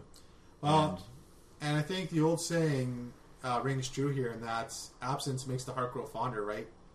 You don't get your Grand Theft Auto for 4 years, and that's just part of that process of, man, you want it so bad, and you don't care almost really that it looks not as good as that Last of Us game or that Gears game or what have you, and so you just gotta play it. And I think that's kind of the magic to those games. And unlike the sports games and the Call of Duty games and any other game that comes out annually, you don't appreciate the technical improvements. I'm sure there's a ton of them, but you just don't care. Yeah, I mean, it's easy to say that, hey, they're making huge improvements when things like technology, it changes so fast, right? And when you have that 5-year gap, then of course there's going to be graphical improvements, and of course you're going to be looked at in a higher regard. But that being said, without games like Call of Duty, and it says with a game that comes out every single year, it acts as like a buffer. It's not quite a necessary evil because it's kind of a pain in the ass still. But like every 2 years, if they release Call of Duty, I think there could be a noticeable improvement. Yeah, for sure. Moving on. Whatever, it's COD. It's gonna sell a shit ton. Whatever. Firewatch, they showed a new IP, which I thought was kind of cool. I am so sold on that game. It is insane. It starts off like it's not quite artsy, but it's friendly animated almost. It seems like the Xbox free to play Guardian, whatever that was. Yeah, it seems kind of happy, and you're exploring the woods, and you have only one companion that you're able to talk to, and it's a woman through a walkie-talkie, which is your only person you're communicating with. And then shit starts to happen. Gets weird. Somebody is in your tower as you're exploring to potentially help somebody in the woods. That's what grabbed my attention. There's 2 girls that are missing, right? You're looking for them. Well, you're going to help one, actually. I think you hear somebody, and you're going to help somebody, and then that girl on the radio kicks in going, well, where are you? And he's like, well, I'm helping these people. But I can see you in your tower. And then that's when the game really grabbed my attention, going, oh, shit. At that point, I was like, I'm buying this. Yeah. This game looks like it could potentially be a sleeper hit. Because the premise is dark, right? The premise is like somebody's killing people or something, no? It's super dark to say, but I hope so. I think the premise, I hope there's a serial killer on the I hope people die. I think the premise was, if I recall correctly, was that 2 women go missing in the woods near your station, and you're looking for them. Yeah. Right? Yeah, it's like a murder mystery kind of thing. It looks like it has a survival element too, though. Yes. Right? So I think it was last year. One of the games that I feel was one of the most underrated titles, period. I still think it's one of the most underrated titles on Next Gen, is Murdered Soul Suspect. And it's kind of having that vibe for me right now, like that pseudo-horror kind of game that comes out. I'm assuming it's going to be spring of 2016, if not summer, because usually there's a weird, wacky horror kind of game coming out in the summer. Yeah, they didn't mention a release date for it, so I don't have it written. So we're probably going to 2016 is a safe bet. You know what else they didn't announce a release date for or show anything on? Till Dawn. Yeah, well, they did actually display a demo there. Do they have a booth? Yes, there was a playable demo of the game at E3. Okay, cool. And I think it's still August. That's when the release date will be. And that is officially my most look forward to game this year still. Wow. Yeah. Also, they did Dreams. Media Molecule, another new IP. Now, these are the Little Big Planet guys. And the way they describe their game is, I kind of like it. They're like, we can't describe this game because there's nothing like because it. you have to be super high. Yeah, pretty much. I was just thinking the whole time, like, damn, this would be a good game to play on drugs. Yeah. That's how it was really, made. Why not live up to it? Yeah, I like that. I like that it's a new IP. I like, once again, that it's users creating their own content as well. And, like the Little Big Planet guys were pretty famous for that too, adding life to their game by letting other people make content for it. Yeah. Yeah. Is that a good deal? Yes. Okay.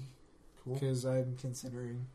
But I think you should hold off, though. Alex is because they're going to sell You should hold off 69. until Taken King comes out, because they're going to come out with a Legendary Edition where you only pay like $80 and you get all 3 expansions Isn't and it the 70? game. I thought it was 69 for all. Oh, I thought it was like 75 something. I thought I saw 69.99 in the. You see 69s everywhere. Yeah. $80 for that much cocaine isn't that bad. Yeah. it's a pretty good deal. It's a hell of a deal. for pure cocaine. But yeah, anyways, it totally adds on to the storyline with the Hive, and you get to learn more about it, and you finally get to go back to Mars more, which everybody's been waiting for. And it was kind of like an afterthought in the original games, and you never even dealt with them. No, I know the Taken King's talking about killing his son with his own sword. Is that Crota he's talking about? What they're talking about is because the Guardians, the Destiny people, murder Oryx's son, Crota. Okay. And with like his own sword, and that's why he's all pissed. So he's now a fucking noob. now he's basically kind of controlling all of the other enemies that you face in Destiny thus far. So all all the guys are now brainwashed and working for Oryx, and now you have to go deal with Oryx, who's like 100 times worse than Crota. So he pulled a Spider-Man. He got all the villains to work together to go beat up Spider-Man. But we happen to be the unlucky Spider-Man that has to deal with all Pretty these much. So they were like, all right, here's a ballin' new subclass. But for any of the expansion packs that are even just currently out, is there a lot of like, hey, Dinklebot, go hack something for me while I fight waves of enemies? No, there's not. Thank God. That was the worst part about that game, I would say. That's kind of what they fixed with the House of Wolves. They added different kind of playable things, like the Trials of Osiris. I guess it's comparable to Siege, where you really have to work together, and if you're not working together, you're fucked. You're instantly fucked. You're gonna lose, and you're gonna waste an entire card, and you're not gonna get any good shit from your round. Wow, I may have to take another look at Destiny Yeah, on PS4. and I liked what else they did with... I actually have it on Xbox One. You fucking... Yes! Join. Do it! And yeah, I liked... But your son's always going to be playing it on Xbox One. Yeah, so it's too bad it's not on PC. Like, with all this Windows cross-compatibility, Yeah. I thought for sure I was going to hear Microsoft say Destiny on PC. I think maybe later Really down the road surprised. when they've put more expansions out for it. Here's the thing, though. Destiny and Bungie are kind of in bed with Sony, aren't they? Because Sony's always had the exclusive DLC But now that the new... stuff. That could Now change that in a year this or new so, DLC though. is coming out, all of it's coming to Microsoft now. So we're going to get that special raid and And all maybe those in a special year strikes. or whatever from now, maybe they do a different deal with... Because this is the 10-year plan game, so Yeah. who knows what happens. Who knows if they're going to keep staying with them. But it's all going to come to Microsoft eventually. New multiplayer? Is it getting new multiplayer modes? I don't know if it's getting new or not, just because they did such huge stuff with House of Wolves. Because you got Trials of Osiris and Prison of Elders, which I think is awesome. And it's really hard, even if you're level 34 and you go into the 34 Prison of Elders, you're going to get fucking mashed. Get wrecked. Pretty much. But it's good because you have a balance between like really difficult multiplayer where you're in like a close-knit group and you're going to get mashed if you don't work together. And then it's the same thing kind of with Prison of Elders. You have to work together, except this time it's AIs, and you've got to like run around this arena. Like, you can't just kind of hide in the map and stuff because there's just enemies flooding in over and over. And there's gonna be more weapons and stuff, regular weapons. Yeah, too, yeah. right? There's all new Because as cool as the bow was, I'm pretty sure we'd like to see some cooler actual weapons. Yeah, too. there's gonna be all new gear, all new weapons. There's gonna be another raid, which is gonna be fucking hell on earth, but everyone's gonna do it. God damn it! How the hell are they gonna sell? How is Bungie gonna? They're gonna have to sell something that's gonna create more time in the day for me to play all this shit. I know the raid's gonna be like, all right, time to nestle down for the next 50 hours. Blizzard's not gonna be happy that I'm just looking for the Bungie's- free time amiibos. Yeah. From Nintendo. Awesome. Yeah, so no, Taken King, and at $40, you're practically getting, by the sounds of it, a whole new game that adds on to your other Yeah, game. it's a legit expansion, in my opinion. Nice. Totally on board, but I mean, I'm already... Who would have thought Deep that in they it. would actually stand true to their promise of, hey, we're not going to release a sequel every year. We're going to build on what we got. So That's why it's far, awesome. so far, so good, and we'll see, right? I mean, if people stop buying this shit, say even 3 years up the road, I think their 10-year plan's going to the toilet. To be honest with you, so as long as they get community support, I think so far so good. They've made good on their promises. I would think. I think we'll see a fourth class and so on if they stick with it, so... Don't fuck it up, everybody! I wonder if they would pull a World of Warcraft and release another disc that would up the graphics or something like That's that. what they're doing you know? with Taken Yeah. King. It's very similar to, like, the Mists of whatever, that shit, where they're like, oh, it's You're an thinking expansion. of Mists of Pandaria? Yeah. Yeah, I forget which WoW expansion it was. I don't either know, that but one there or was the- like a the WoW last one. expansion where it's like, it's an Warlords. expansion. Warlords of Draenor did Yeah. the And it was graphical so update. huge, and it was like another game. I don't That's think- what Yeah. Taken King's supposed to be. I don't think you're going to get a lot more graphical updates from the PS4, to be honest with you, or the XB one, just because they're set. Like, their video cards are set to what they can do. You might be able to squeeze a little bit of performance out of it, but I don't think we're going to see a massive change in visuals in on those machines. It'd be cool if that was the upgrade. Like, every generation has, like, the quote-unquote slim model. That'd be cool if the Xbox and the PS4 were to find a way to upgrade their graphics card and expand that sort of thing. I think that would be a cool addition. It's called the PC. How are you gonna play Destiny on that? I can't. It would be kind of cool if you could, like, when they brought out the technology, you could, like, send your PS4 into Sony and they would do it or something like that. You know, they would Pay replace for- it. pay for hardware. Pay $50, $100 or something, and they would. Even if it was swap something it as out. small as, we won't void your warranty if you add something to it. That could be an improvement. Do it.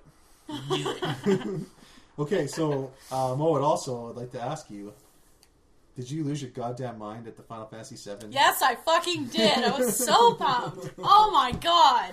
That's Yeah. why Sony won. I was like, oh, you just fucking 3 of the things that I love most in this world. How can I not love you guys? I know. I have a friend who's a hardcore Microsoft guy as well, too. His name's Ryan Medway as well. I think he's a listener of our show as well.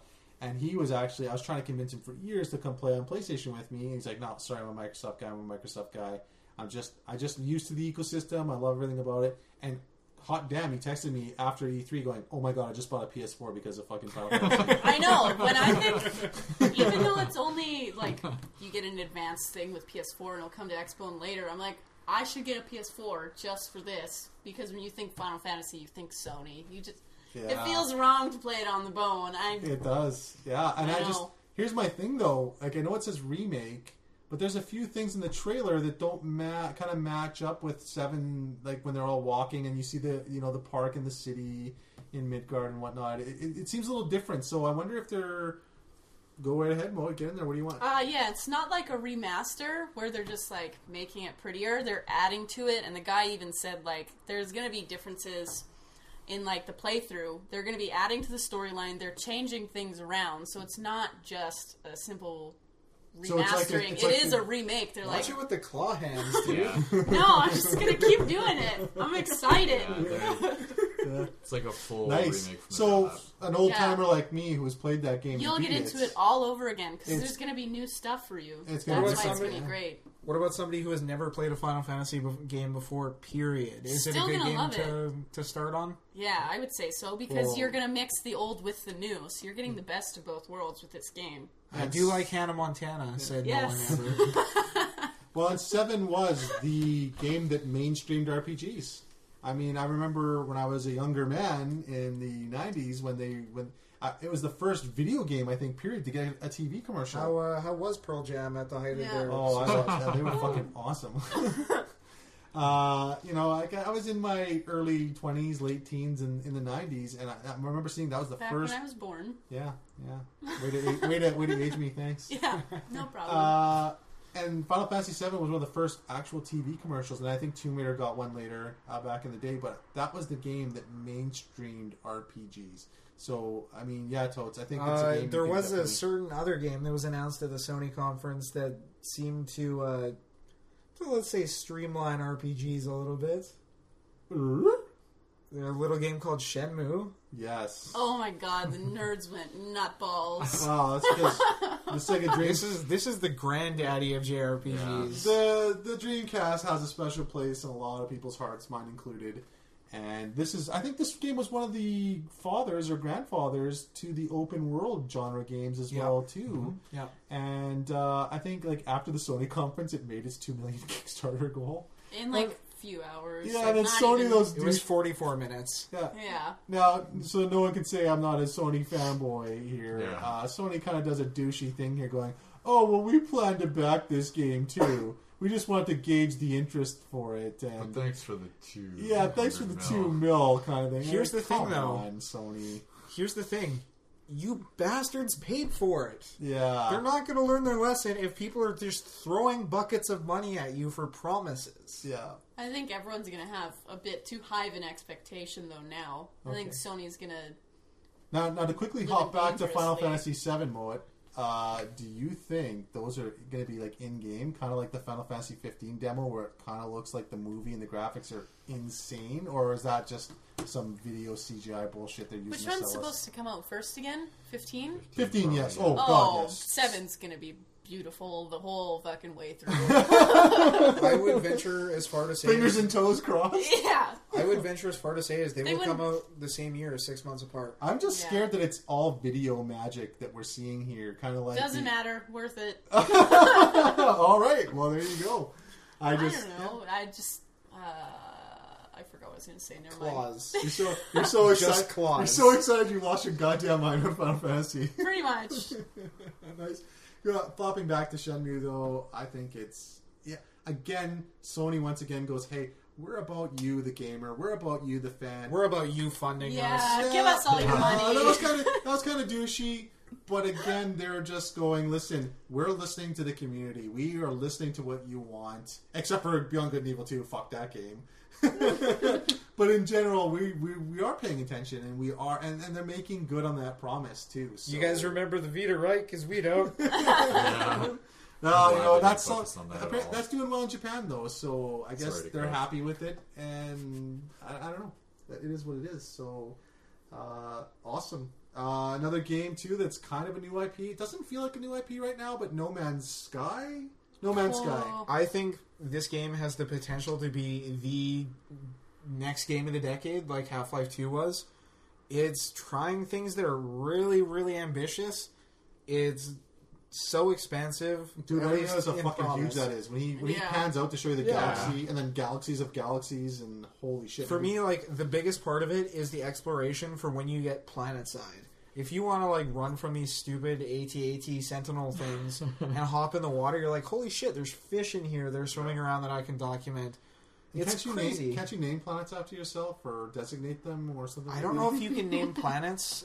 You might have like one home planet in the game, but as far as I know, it's almost like an MMO where everybody kind of exists in the same universe. Because I'm going to Planet Moet and I'm taking all that shit. Oh yeah, we're just That's funny. I'm pretty sure I'm just gonna like live off of your planet. But, fair enough. Yeah, it's pretty nuts too. Because isn't their team supposed to be like 10 people making this game? Yeah, and the setback that they had nuts. last year with the flooding, I'm surprised that game is even around still. Well, and the fact that there's space exploration and space combat on top of rural, like I didn't expect this game to be as huge as it is. Like there is a lot of shit going on. There's going to be parts of the game where people are never even going to see it because you're going to have to dump 10 years of your life to get there. Which I mean, that's a good selling point for the game. Who knows if it's true yet? It's all just really ambitious rhetoric so far, anyways. That being said, when there's something like, hey, if you guys as a community decide to kill a certain amount of this species, it could potentially go extinct in the game, period. Yeah. Very cool. It would be very cool to see what the community decides to do. I'm quite surprised. Moet, get in there. You know, it'd be really shitty. You don't have to raise your hand. Just get in there. Way to bring it with the pessimism. Let's do you know, this. it'd be really shitty if they're like, oh my god, I'm finally going to go to this new galaxy, and they're like, this is locked by the DLC. Oh, no. What if they do all of that? It's such a huge game. Is it? It's a good thing the developers aren't listening to our show. I imagine they will put in extra stuff, but I think it'll be free. I think a game like this would benefit from free updates and expansions like Minecraft. If you want something, if you want DLC, here's a fucking ship. Yeah, if you want DLC, here's a different color for your scanner or whatever fucking beacons you're using. Just Something put like out that. new planets or something. Like, I mean, for how many planets are already supposed to exist? Dinosaurs, really? next DLC. Dinosaurs instead of the new zombies. We gotta have them everywhere. Yeah, I can train my raptors, just like Chris Pratt. Can ride on the back of raptors. Yeah. All Ride right. my motorcycle with them. I would also like to go to the next game that we saw there, and it's another game near and dear to Moet's heart, I think, and that's the Batman. Oh, Arkham Knight. We see. he's my hero. You're my boy, Blue. Yeah, we see the trailer, and we see, I guess, what we see is the PlayStation exclusive content, which is, I guess, the Scarecrow mission. It seemed like it was a setup for the Scarecrow mission, and honestly, as somebody who's been fucked over by that series, not once, not twice, but thrice, I'm almost sold on this game just from the look of the Scarecrow mission alone. I'm a huge... Do it. Do it. Okay there, Darth Sidious. It looks like it's embracing its mature rating. Like, if you're going to go mature, just go all the way. Well, that's what I was thinking too. Wow, this is dark. When I see that trailer, wow, this is a dark Batman. Well, universe. the players are older now too, so Yeah, even Robin looks like fucking 40 years old. yeah. Well, I mean, isn't there supposed to be the Red Hood DLC where you're actually killing criminals too, guess, right? yeah. So, Well, just the Joker being burned. Well, not alive. He's being Cremated at the beginning of the trailer. Yeah, Yeah, so I'm that was like, really wow, cool. that's pretty graphic as well. Like, I mean, we see so much violence in video games, and Yeah. I'm not going to get into that, but you know, just the fact that like they're melting Joker. So and you're seeing it Iconic. melt. You're ending So- someone so iconic. Going around the table, who do you think the Arkham Knight is? It's already. I believe they talked about it. He's a completely different entity. He's something They created. have said that, but I believe my theory is that they've already set up for him. Oh, If like we in the remember a universe? DLC in Yeah. Arkham City, Harley Quinn had a positive pregnancy test. So, are we potentially seeing a Joker child? No. Yeah, I'm glad you said Joker because I'm like, there's no way Batman would tap that. No, of course not. I mean, I thought you were going like Damian Wayne here. that would be hard to say just because, like, what's the timeline of Arkham Knight? Because, I mean, how old is Batman already supposed to be in Arkham City, right? Well, like, if the Joker's being cremated, I don't think there's time for a baby to be like an That's just it. 18-year-old. How old is Joker? Joker's Well, the Joker dies at the end of City, right? Yeah. So Yeah, this is probably taking place. You gotta think Joker's a flashback in it, Because as far don't- as I don't know. they- He's just hallucinations wait. of Batman. because in the haven't they said in press releases that this game takes place like a year or two after? yeah, Arkham City? and that's what I was Yeah. gonna say because So- the distance of time between Arkham Asylum and City is 6 months, and then after Night, I think it's about a year or two. Yeah. So All there's I'm not a saying lot. is that weird things happen in that universe that's not really within the realm of possibilities. I'm calling it right now. Evil clone of Bruce Wayne, Think so? genetic clone. Can I have a dark horse to my guess? Here's my dark horse. It's Bruce's father. Oh, that's dark and sad and. Well, Creepy. wasn't one of the alternate storylines? You don't have to raise your hand, Mo. Get in there. I don't want to cut Dakota no, off. you go ahead. Get in there. Cut us off. That's What cool. if- You just use my real name, right? What if No aliases. we're Yeah. setting up...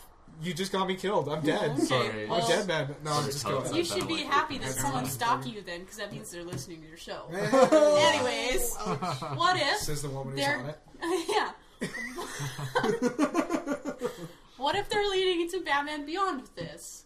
What if there's like a way that could come in? They're going to introduce alternate timelines in a video game.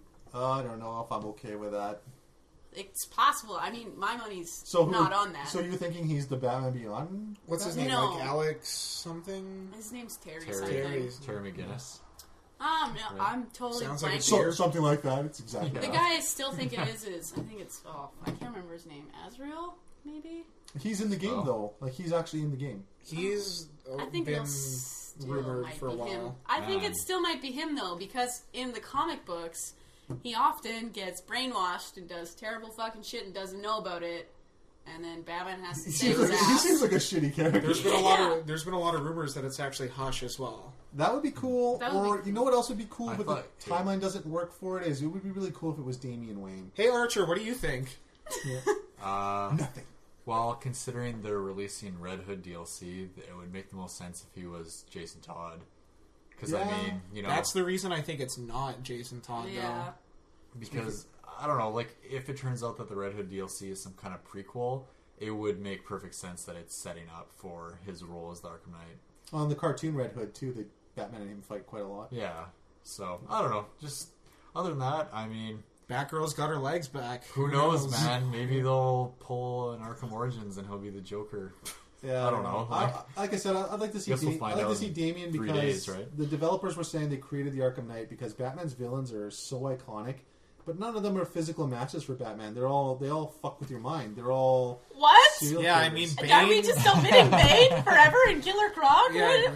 Well, No! the thing with them is Ridiculous. I'm really out the microphone. the thing with that is they're not true matches to Batman. Yeah, Killer Croc and Bane, but he defeats them pretty easily because he just No. outsmarts He needed them on the top. Batman Batmobile. dies almost, like, We're multiple talking- times from Bane. We're talking from the developers' point of view, though. That they've said that they truly felt in the Batman universe no one could go toe to toe with Batman intellectually and physically. Deathstroke. And so, well, not even Yeah. Deathstroke, because Batman kicks his ass Deadshot. in every game. Batman whips his ass. So they just wanted to create a character that was like a mirror image of Batman. What about Superman? But evil. Superman's not in the game. And He'd that get would be mashed. fucking awesome. But if the he thing was. Here's a is- green crystal. Oh! I don't know if and this kind of makes me think that This is more going that on the it's- nerdiest tangent Yeah. here, but go This ahead. kind of makes me more think that it is Jason Todd because from what I've seen in the trailers with the Arkham Knight, it seems like he isn't necessarily like a stereotypical bad guy. Like he has this army. He's of- not a bad guy, You know, actually. he wants to clean up the city, and I think that's the thing. Is like it's going to be where Scarecrow releases the fear toxin, which fucks up Gotham, so all the criminals are out, and then His- Arkham Knight comes in. His to fear control could, it, well, right? Scarecrow But he's could killing be them, probably. Scarecrow could be infecting him with the fear toxin. Hey, your city's overrun by villains. Hey, there's so much danger out. Everybody's getting killed in the streets. You have to protect them. That could be his fear. Maybe. That's true. Yeah. But I mean, it wouldn't surprise me if the Arkham Knight was the response to that. Because I mean, he's probably like, you know, whatever character it is could be like, man, Batman's not getting it Batman's done. not getting it done. Like Yeah. this is happening over and over and over again. So we have And- confirmed that the Arkham Knight is Amanda Waller. Yeah. Yeah, I don't know. I think the It's- Jason Todd thing would fit nice and tightly into that universe since Red Hood is announced, and that pretty much is the reason why in the cartoon as well as the comic series, Red Hood's like, fuck it, Batman. You could have killed Joker so many times and ended all this fucking massive crime spree and all these deaths, and that's why he decided to start taking lives. He's like, I'm not killing people. Hell, I'm not even killing criminals. I'm killing the worst of the worst, the Yeah. people that you should be taking care of. I can almost make you a guarantee, though. Arkham Knight's not even going to take off his mask until DLC. Oh, I hope not. I don't know. I hope that doesn't happen. That'd be a shame. I just think I that don't think they would do that. I They think it wouldn't could be portray possible. us like Yeah, that. I don't know. I think it could be possible to be Joker's son, though, because some of the posing that they've used in the trailer for the Arkham Knight is exact Joker pose. What if it's a clone of the Joker? Could be. What if it's just Clayface again? Yeah, I don't know. Oh, thank you, Clayface again. Boo. Team Mud forever! I wonder if Raish is going to have a heavy involvement again. Oh, what if it is Ra's al Ghul? Yeah. He's a physical equal to Batman. Absolutely. That would be fucking sweet. Scarecrow and him pooling their abilities together, I mean, that I would guess make he- for some pretty weird I guess he supernatural kind shit. of dies in the last one too, but Does he? Yeah, I guess, yeah. yeah. Like he has the Lazarus Pit, so he's kind of just He can kind of just come He's back. kinda Whatever. good to I go. mean, Good. I mean, we all know the real identity of the Arkham Knight is Calendar Man, so yeah. it's going to be an interesting fight. Yeah, it's interesting, and I think that's kind of one of the driving forces for me to play the game, too, is who the hell is this guy? I'm just ready for that storyline again.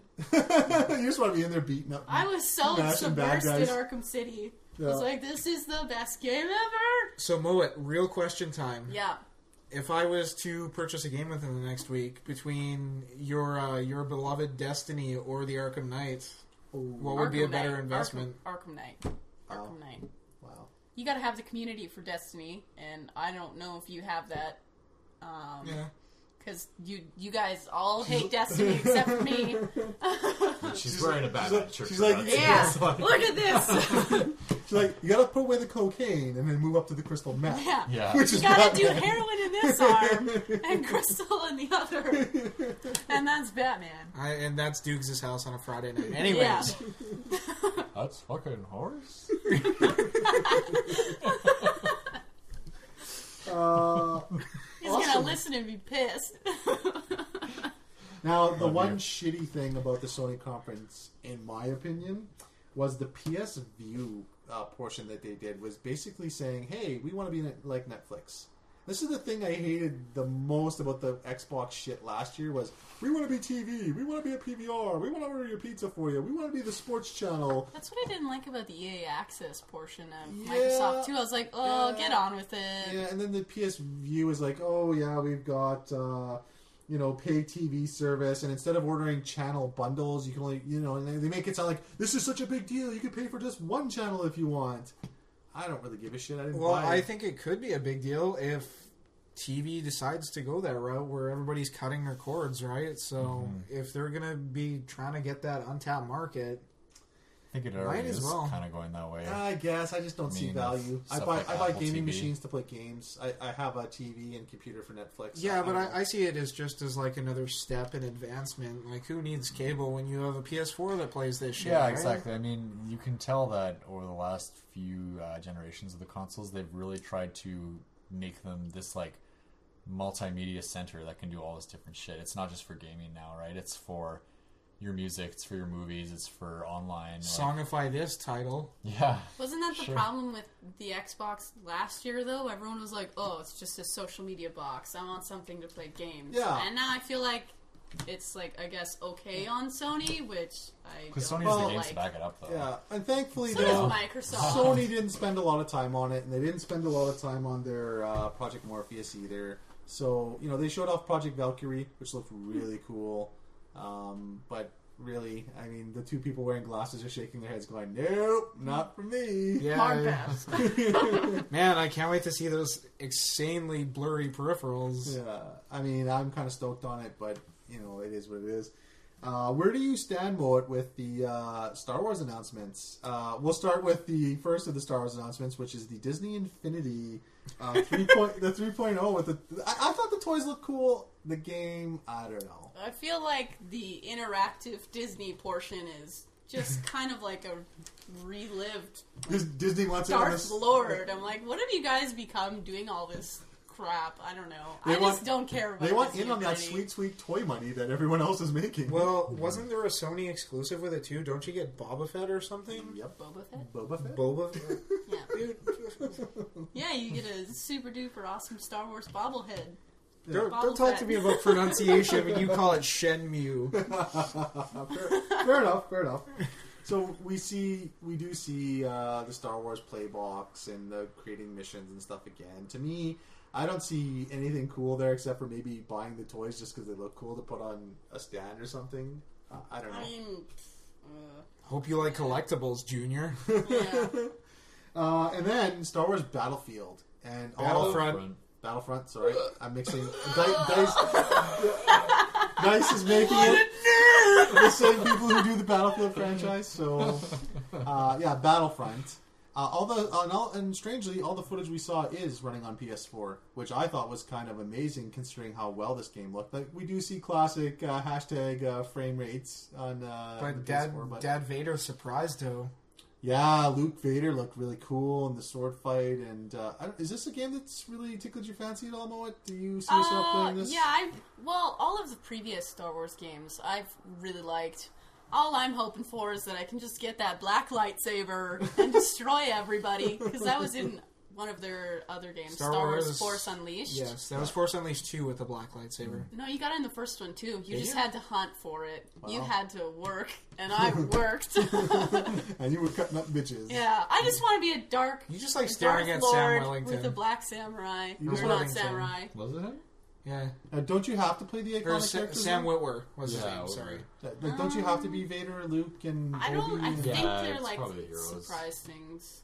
That'd be cool if you Yeah. create your own I want to hero. be a Darth But I Lord. think they're supposed to so be badly. recreations of iconic battles for the most part, right? Oh, There okay. should be. Well, I don't remember Luke and Vader battling out in the middle of the Hoth fight. Yeah, but I mean, you could do that in older games too. They Well, the kinda- games are never going to be super canon. That being said, there are certain parts of this game that do take place in the universe. I think the game is supposed to take place right after Episode 6. So that's why on the Battle of Jakku, the big Imperial Star Destroyer gets shot down, and then in the actual movie trailer, it's already crashed on the planet. Oh, that'd So be cool for that was a time. good little nod to the trailer that they released for the movie. Right. That being said, my biggest issue with the game is that it felt like fucking Battlefield. You know, like how clunky Battlefield kind of seems, especially compared to something like Call of Duty, which is very precise. Battlefield is, I don't want to say it's clunky, but it's blocky, if that makes any sense. Where Yeah. you're moving more on like a square gridded pattern as opposed to just free moving anywhere you like. And having the jetpacks kind of gives you access to do that, but just the movement for me took me out of it. Unless I'm going to be in a vehicle in that game, it's kind of I a don't pain know. in the ass. I mean, I understand what you mean. Like that'd be worse from like a game. Sorry, like a gameplay kind of perspective. But I mean, if they're trying to go for the realism of like what it would feel like to be in a stormtrooper outfit, like to actually be wearing the armor. so you're and, going to having miss like 90% of your shots. Yeah, because you're. Can you speak of like? Can you? I kind of forget some of the trailer, but can you actually aim down sights in that game? A couple Is that- weapons, yes. yeah. Yeah, A couple some of of them. them because it looked like you couldn't with a pistol and stuff like that. Some rifles you could, I believe. Okay. Yeah. I Well, think it depends on the class, because if you have in the old Battlefront games, you had your designated classes, so your demolition, Yeah, your right. your snipers. The snipers will obviously be able to Yeah, aim down yeah, sight. of The course. assaults will be able to aim down sight. Just when you start getting to bigger weapons, you won't. Like certain launchers will, but again, most of them probably won't. Anyways. Yeah, you were saying about?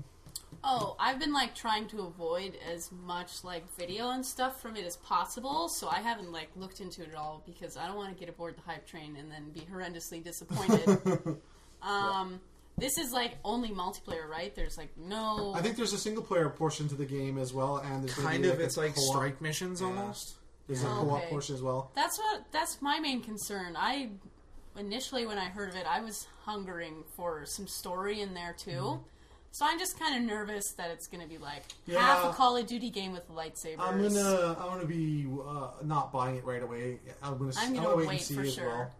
Now I know we're running a little bit later than we normally do, so Deal with it. We've got 2 more games, and then that's pretty much it. So we'll get right to it. Back to the Star Wars stuff. I think Star Wars: The Old Republic actually released the best trailer at E3. Yeah, that was. I thought it was a compelling story trailer that showcased just the setup for an expansion that they had, and it looked awesome. The graphics were like crazy impressive. The storyline and the facial features were really well done, and I thought it was a really well thought out. Moet, what would you like? Why wouldn't they just put these 2 games together? Because that was the EA conference. That was one of their big guns they wanted to show. But still... And it's not Sony. It's not on the Sony platform. It's the PC MMO. That's why. Yeah. No, We'll talk more on that on the. I feel EA, like they really should have conference. just Such a sad trailer. I cry every time. Well, leaping back into the Sony portion, we have That's going to sound so bloody genuine. We see, of course, the new Assassin's Creed game. Assassin's Creed Syndicate. Ass Creed Twin Blade. Yeah. Let's do this. Hard pass. Okay. I thought it kind of looked neat. I like that finally there's 2 separate playstyles, so it looks like the guy's going to be more of the brawler. He's countering breaking limbs, kind of like Batman does in the Tavern Brawl. If I want to hear those accents, I'm going to play Arkham Knight and hang around the Penguin. I guess. And then just go to England. The twin Or sister. just talk to Troy Baker for 5 minutes. The twin sister's more the stealth, finesse I'm character, stabbing. And Yeah. I like that. I like that there's 2 separate, I guess, paths you can take. I hope that you're able to choose. Like, if you like the guy more, if you don't want to fuck around with stealth, you want to just beat your. I have been told that most of the missions are you get to decide, or that they're designated. Sorry, but for any of the free roam stuff, you're going to be able to decide who to play. There are certain missions in the game where it kind of forces you, but for the most part, you should be able to. Really hoping that it just embrace some of the things The Witcher does so well. I don't want to see another Unity catastrophe. I just wonder who the mole is at Arcane Studios that works for Ubisoft. It's like, holy shit, look at what Dishonored's doing. We gotta do this too. Yeah, exactly. So, I don't know. But Archer. And now there's a second one. What's up? What if they crossed him? Whoa. Assassin X Dishonored. Hey, Hihachi, get that hidden blade. Well, I don't know. Depending on all its cross, whatever is, or X, whatever is, or I don't know. That'd be goofy. You know what? I think I would care a lot more if they would fucking just give me my goddamn Japanese themed Assassin's Creed. That's all I want. Ninjas versus samurais. Let's do this. Yeah. Like, I don't give a shit about Why can't we have London. like an awesome sword? Yeah. London is just so predictable to do after Paris. Yeah. Who's the bad guy? Jack the Ripper? Like, really? Can you be more cliche? Maybe he's gonna be your helper, like Da Vinci was. That'll probably be Sherlock. Yeah. Yeah. I don't know. I'm not going to judge it right away. I did love 4. Black Flag was one of my favorite games in that franchise. But not because it was Assassin's Creed, because it was a pirate game.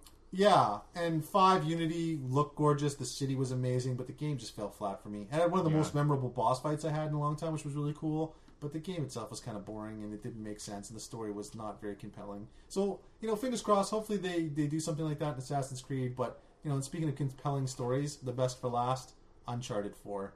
Yes, please. I'm sorry, but before we were just forgetting one.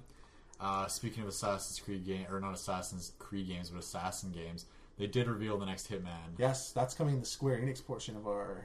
Yes, but they did reveal it initially during the Sony one. Those beautiful blue eyes. We'll talk about the gameplay stuff they show in the Square Enix one, but portion, just to throw it out there, when they showed the trailer, I was really hyped because from what they from what they briefly showed, It seems like they listened to a lot of the fan backlash after Absolution, and are going to make good on like a real next gen. Guys, Archer legitimately showed up to the podcast today in a full suit, three-piece suit with shaved my head. He's got the barcode and everything. It's dedication. So I don't know what drugs you guys are on, but he looks normal. We were playing Dreams. Things happened. Uncharted. Uncharted. Again, amazing. I love the cutscene that happens there, and then it fades into gameplay, and it fucks up in the Sony demonstration, which is kind of cool. They have to reboot everything. It had to happen to somebody this year. Yeah, but I really like the fact that once again, in-game cutscene, in-game gameplay, like it just transitions normally, and I really like that. It's really good for immersion. It kind of makes me sad, hits me in the feels that Sully looks a lot older. I love Sully; he's my boy. Yeah, he's easily my favorite. Look in the mirror. Drake's probably got to be in his like late 30s by now. Oh, I think he's got to be there, early 40s maybe. Yeah. Here's the thing: if he's potentially giving off the series to his brother's older. His brother's older, yeah. So it's going to be very. Yeah, no big deal. Just the two biggest male voice actors in the world, just together, hanging out, shooting the shit, being brothers. So in the gameplay we see Nathan Drake and Sully running through the streets, chasing or trying to get to some tower, and then I guess these goons show up in an armored vehicle, shooting up everything. And we get to see the classic Uncharted gameplay, which is really cool, and it feels very familiar, feels very Uncharted. But with vehicles.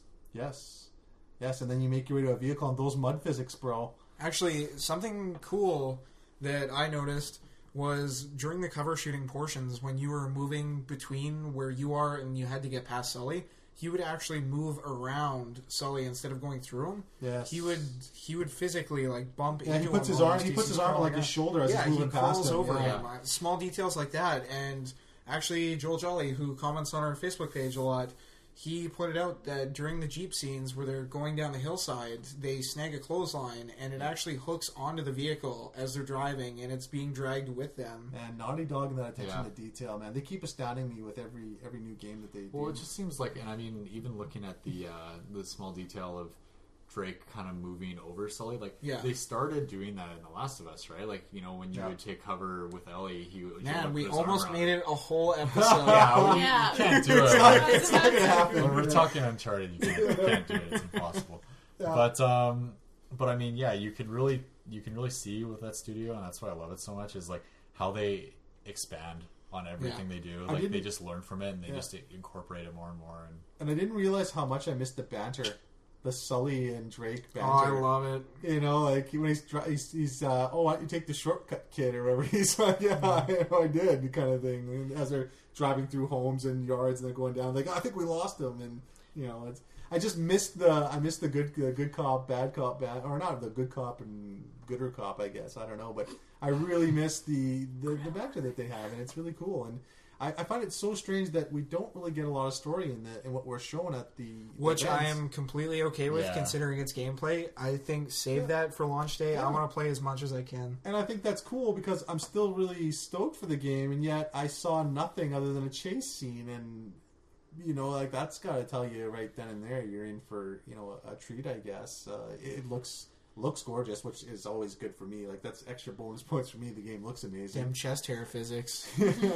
Although I don't know if that scene where they're chasing and then they jump out of the Jeep, or Drake jumps out of the Jeep and he grapple hooks, like, that seems a lot of Just Cause 3 kind of stuff to me going on. Totally cool with it. And I don't know, like, it's kind of took me out of the Uncharted universe for a second. Like, whoa, what? When did you become Spider-Man, bro? Like, he's the boss. He's had 3 other games to perfect his craft, Like, but when are we going to finally get the Nathan Drake Lara Croft crossover? Ooh, yeah, no kidding. Dude Raider. That forever has been my number one on these video games should cross over right now list. That would be pretty now cool. that Tomb Raider has some exclusivity with Microsoft, you can probably count that out. Partner them up. In the future, though, that would kind of be a neat thing to see. Even if it's just a brief kind of cameo in each game, if Microsoft gets Drake for a few minutes. Or they're just both in the jungle, they walk by each other like in Shaun of the Dead. They're just like, hey. What's up? Yeah, just something that kind of goes, I acknowledge that, you came before me, but I perfected it, and now you're back. And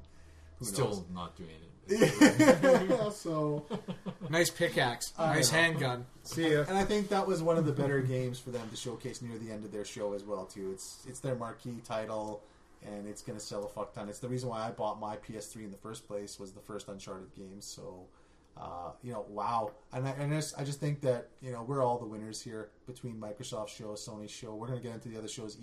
I mean, for me, EA was the worst show, but we'll talk about that later. Mass Effect forever. And I think everyone everyone wins this year. FIFA. I heard you like everything. Yes. Hey everybody, Pele. Anyways, keep on. So thanks again for listening, guys. I know this is a little bit longer than we normally run. Again, any comments, questions, concerns? You guys seem to love the Facebook group that we got going on, so definitely leave any comments and questions you have there. You could always email us at m4mpcast@gmail.com. Totes, want to throw anything out there? Yeah, send all your hate mail to our Facebook page. So Magnetic will respond to each and every message personally for you. If you I will try. If you want anything signed, go right ahead and do that. Stay tuned, actually, on our Facebook page, though, for serious. We will be making some announcements when it comes to videos that we are working on. Which we are currently trying to work on very hardly. Yes, to get content and out. we do have some upcoming collaborations with somebody of the neck-bearded variety when it comes to our next podcast. Yes. Also, we'd like to have a very big thank you and to Moet007 for coming on the show. Pleasure having you. It's always great to get the female side opinion on things, and she fought through the parasite in her stomach that's slowly eating its way out of her like a xenomorph. So yeah, she came in sick to do the cast, and I can't thank you enough. It's an absolute pleasure to have you on, and hopefully we have I couldn't not weigh in on Destiny and Batman and Final Fantasy and Last Guardian.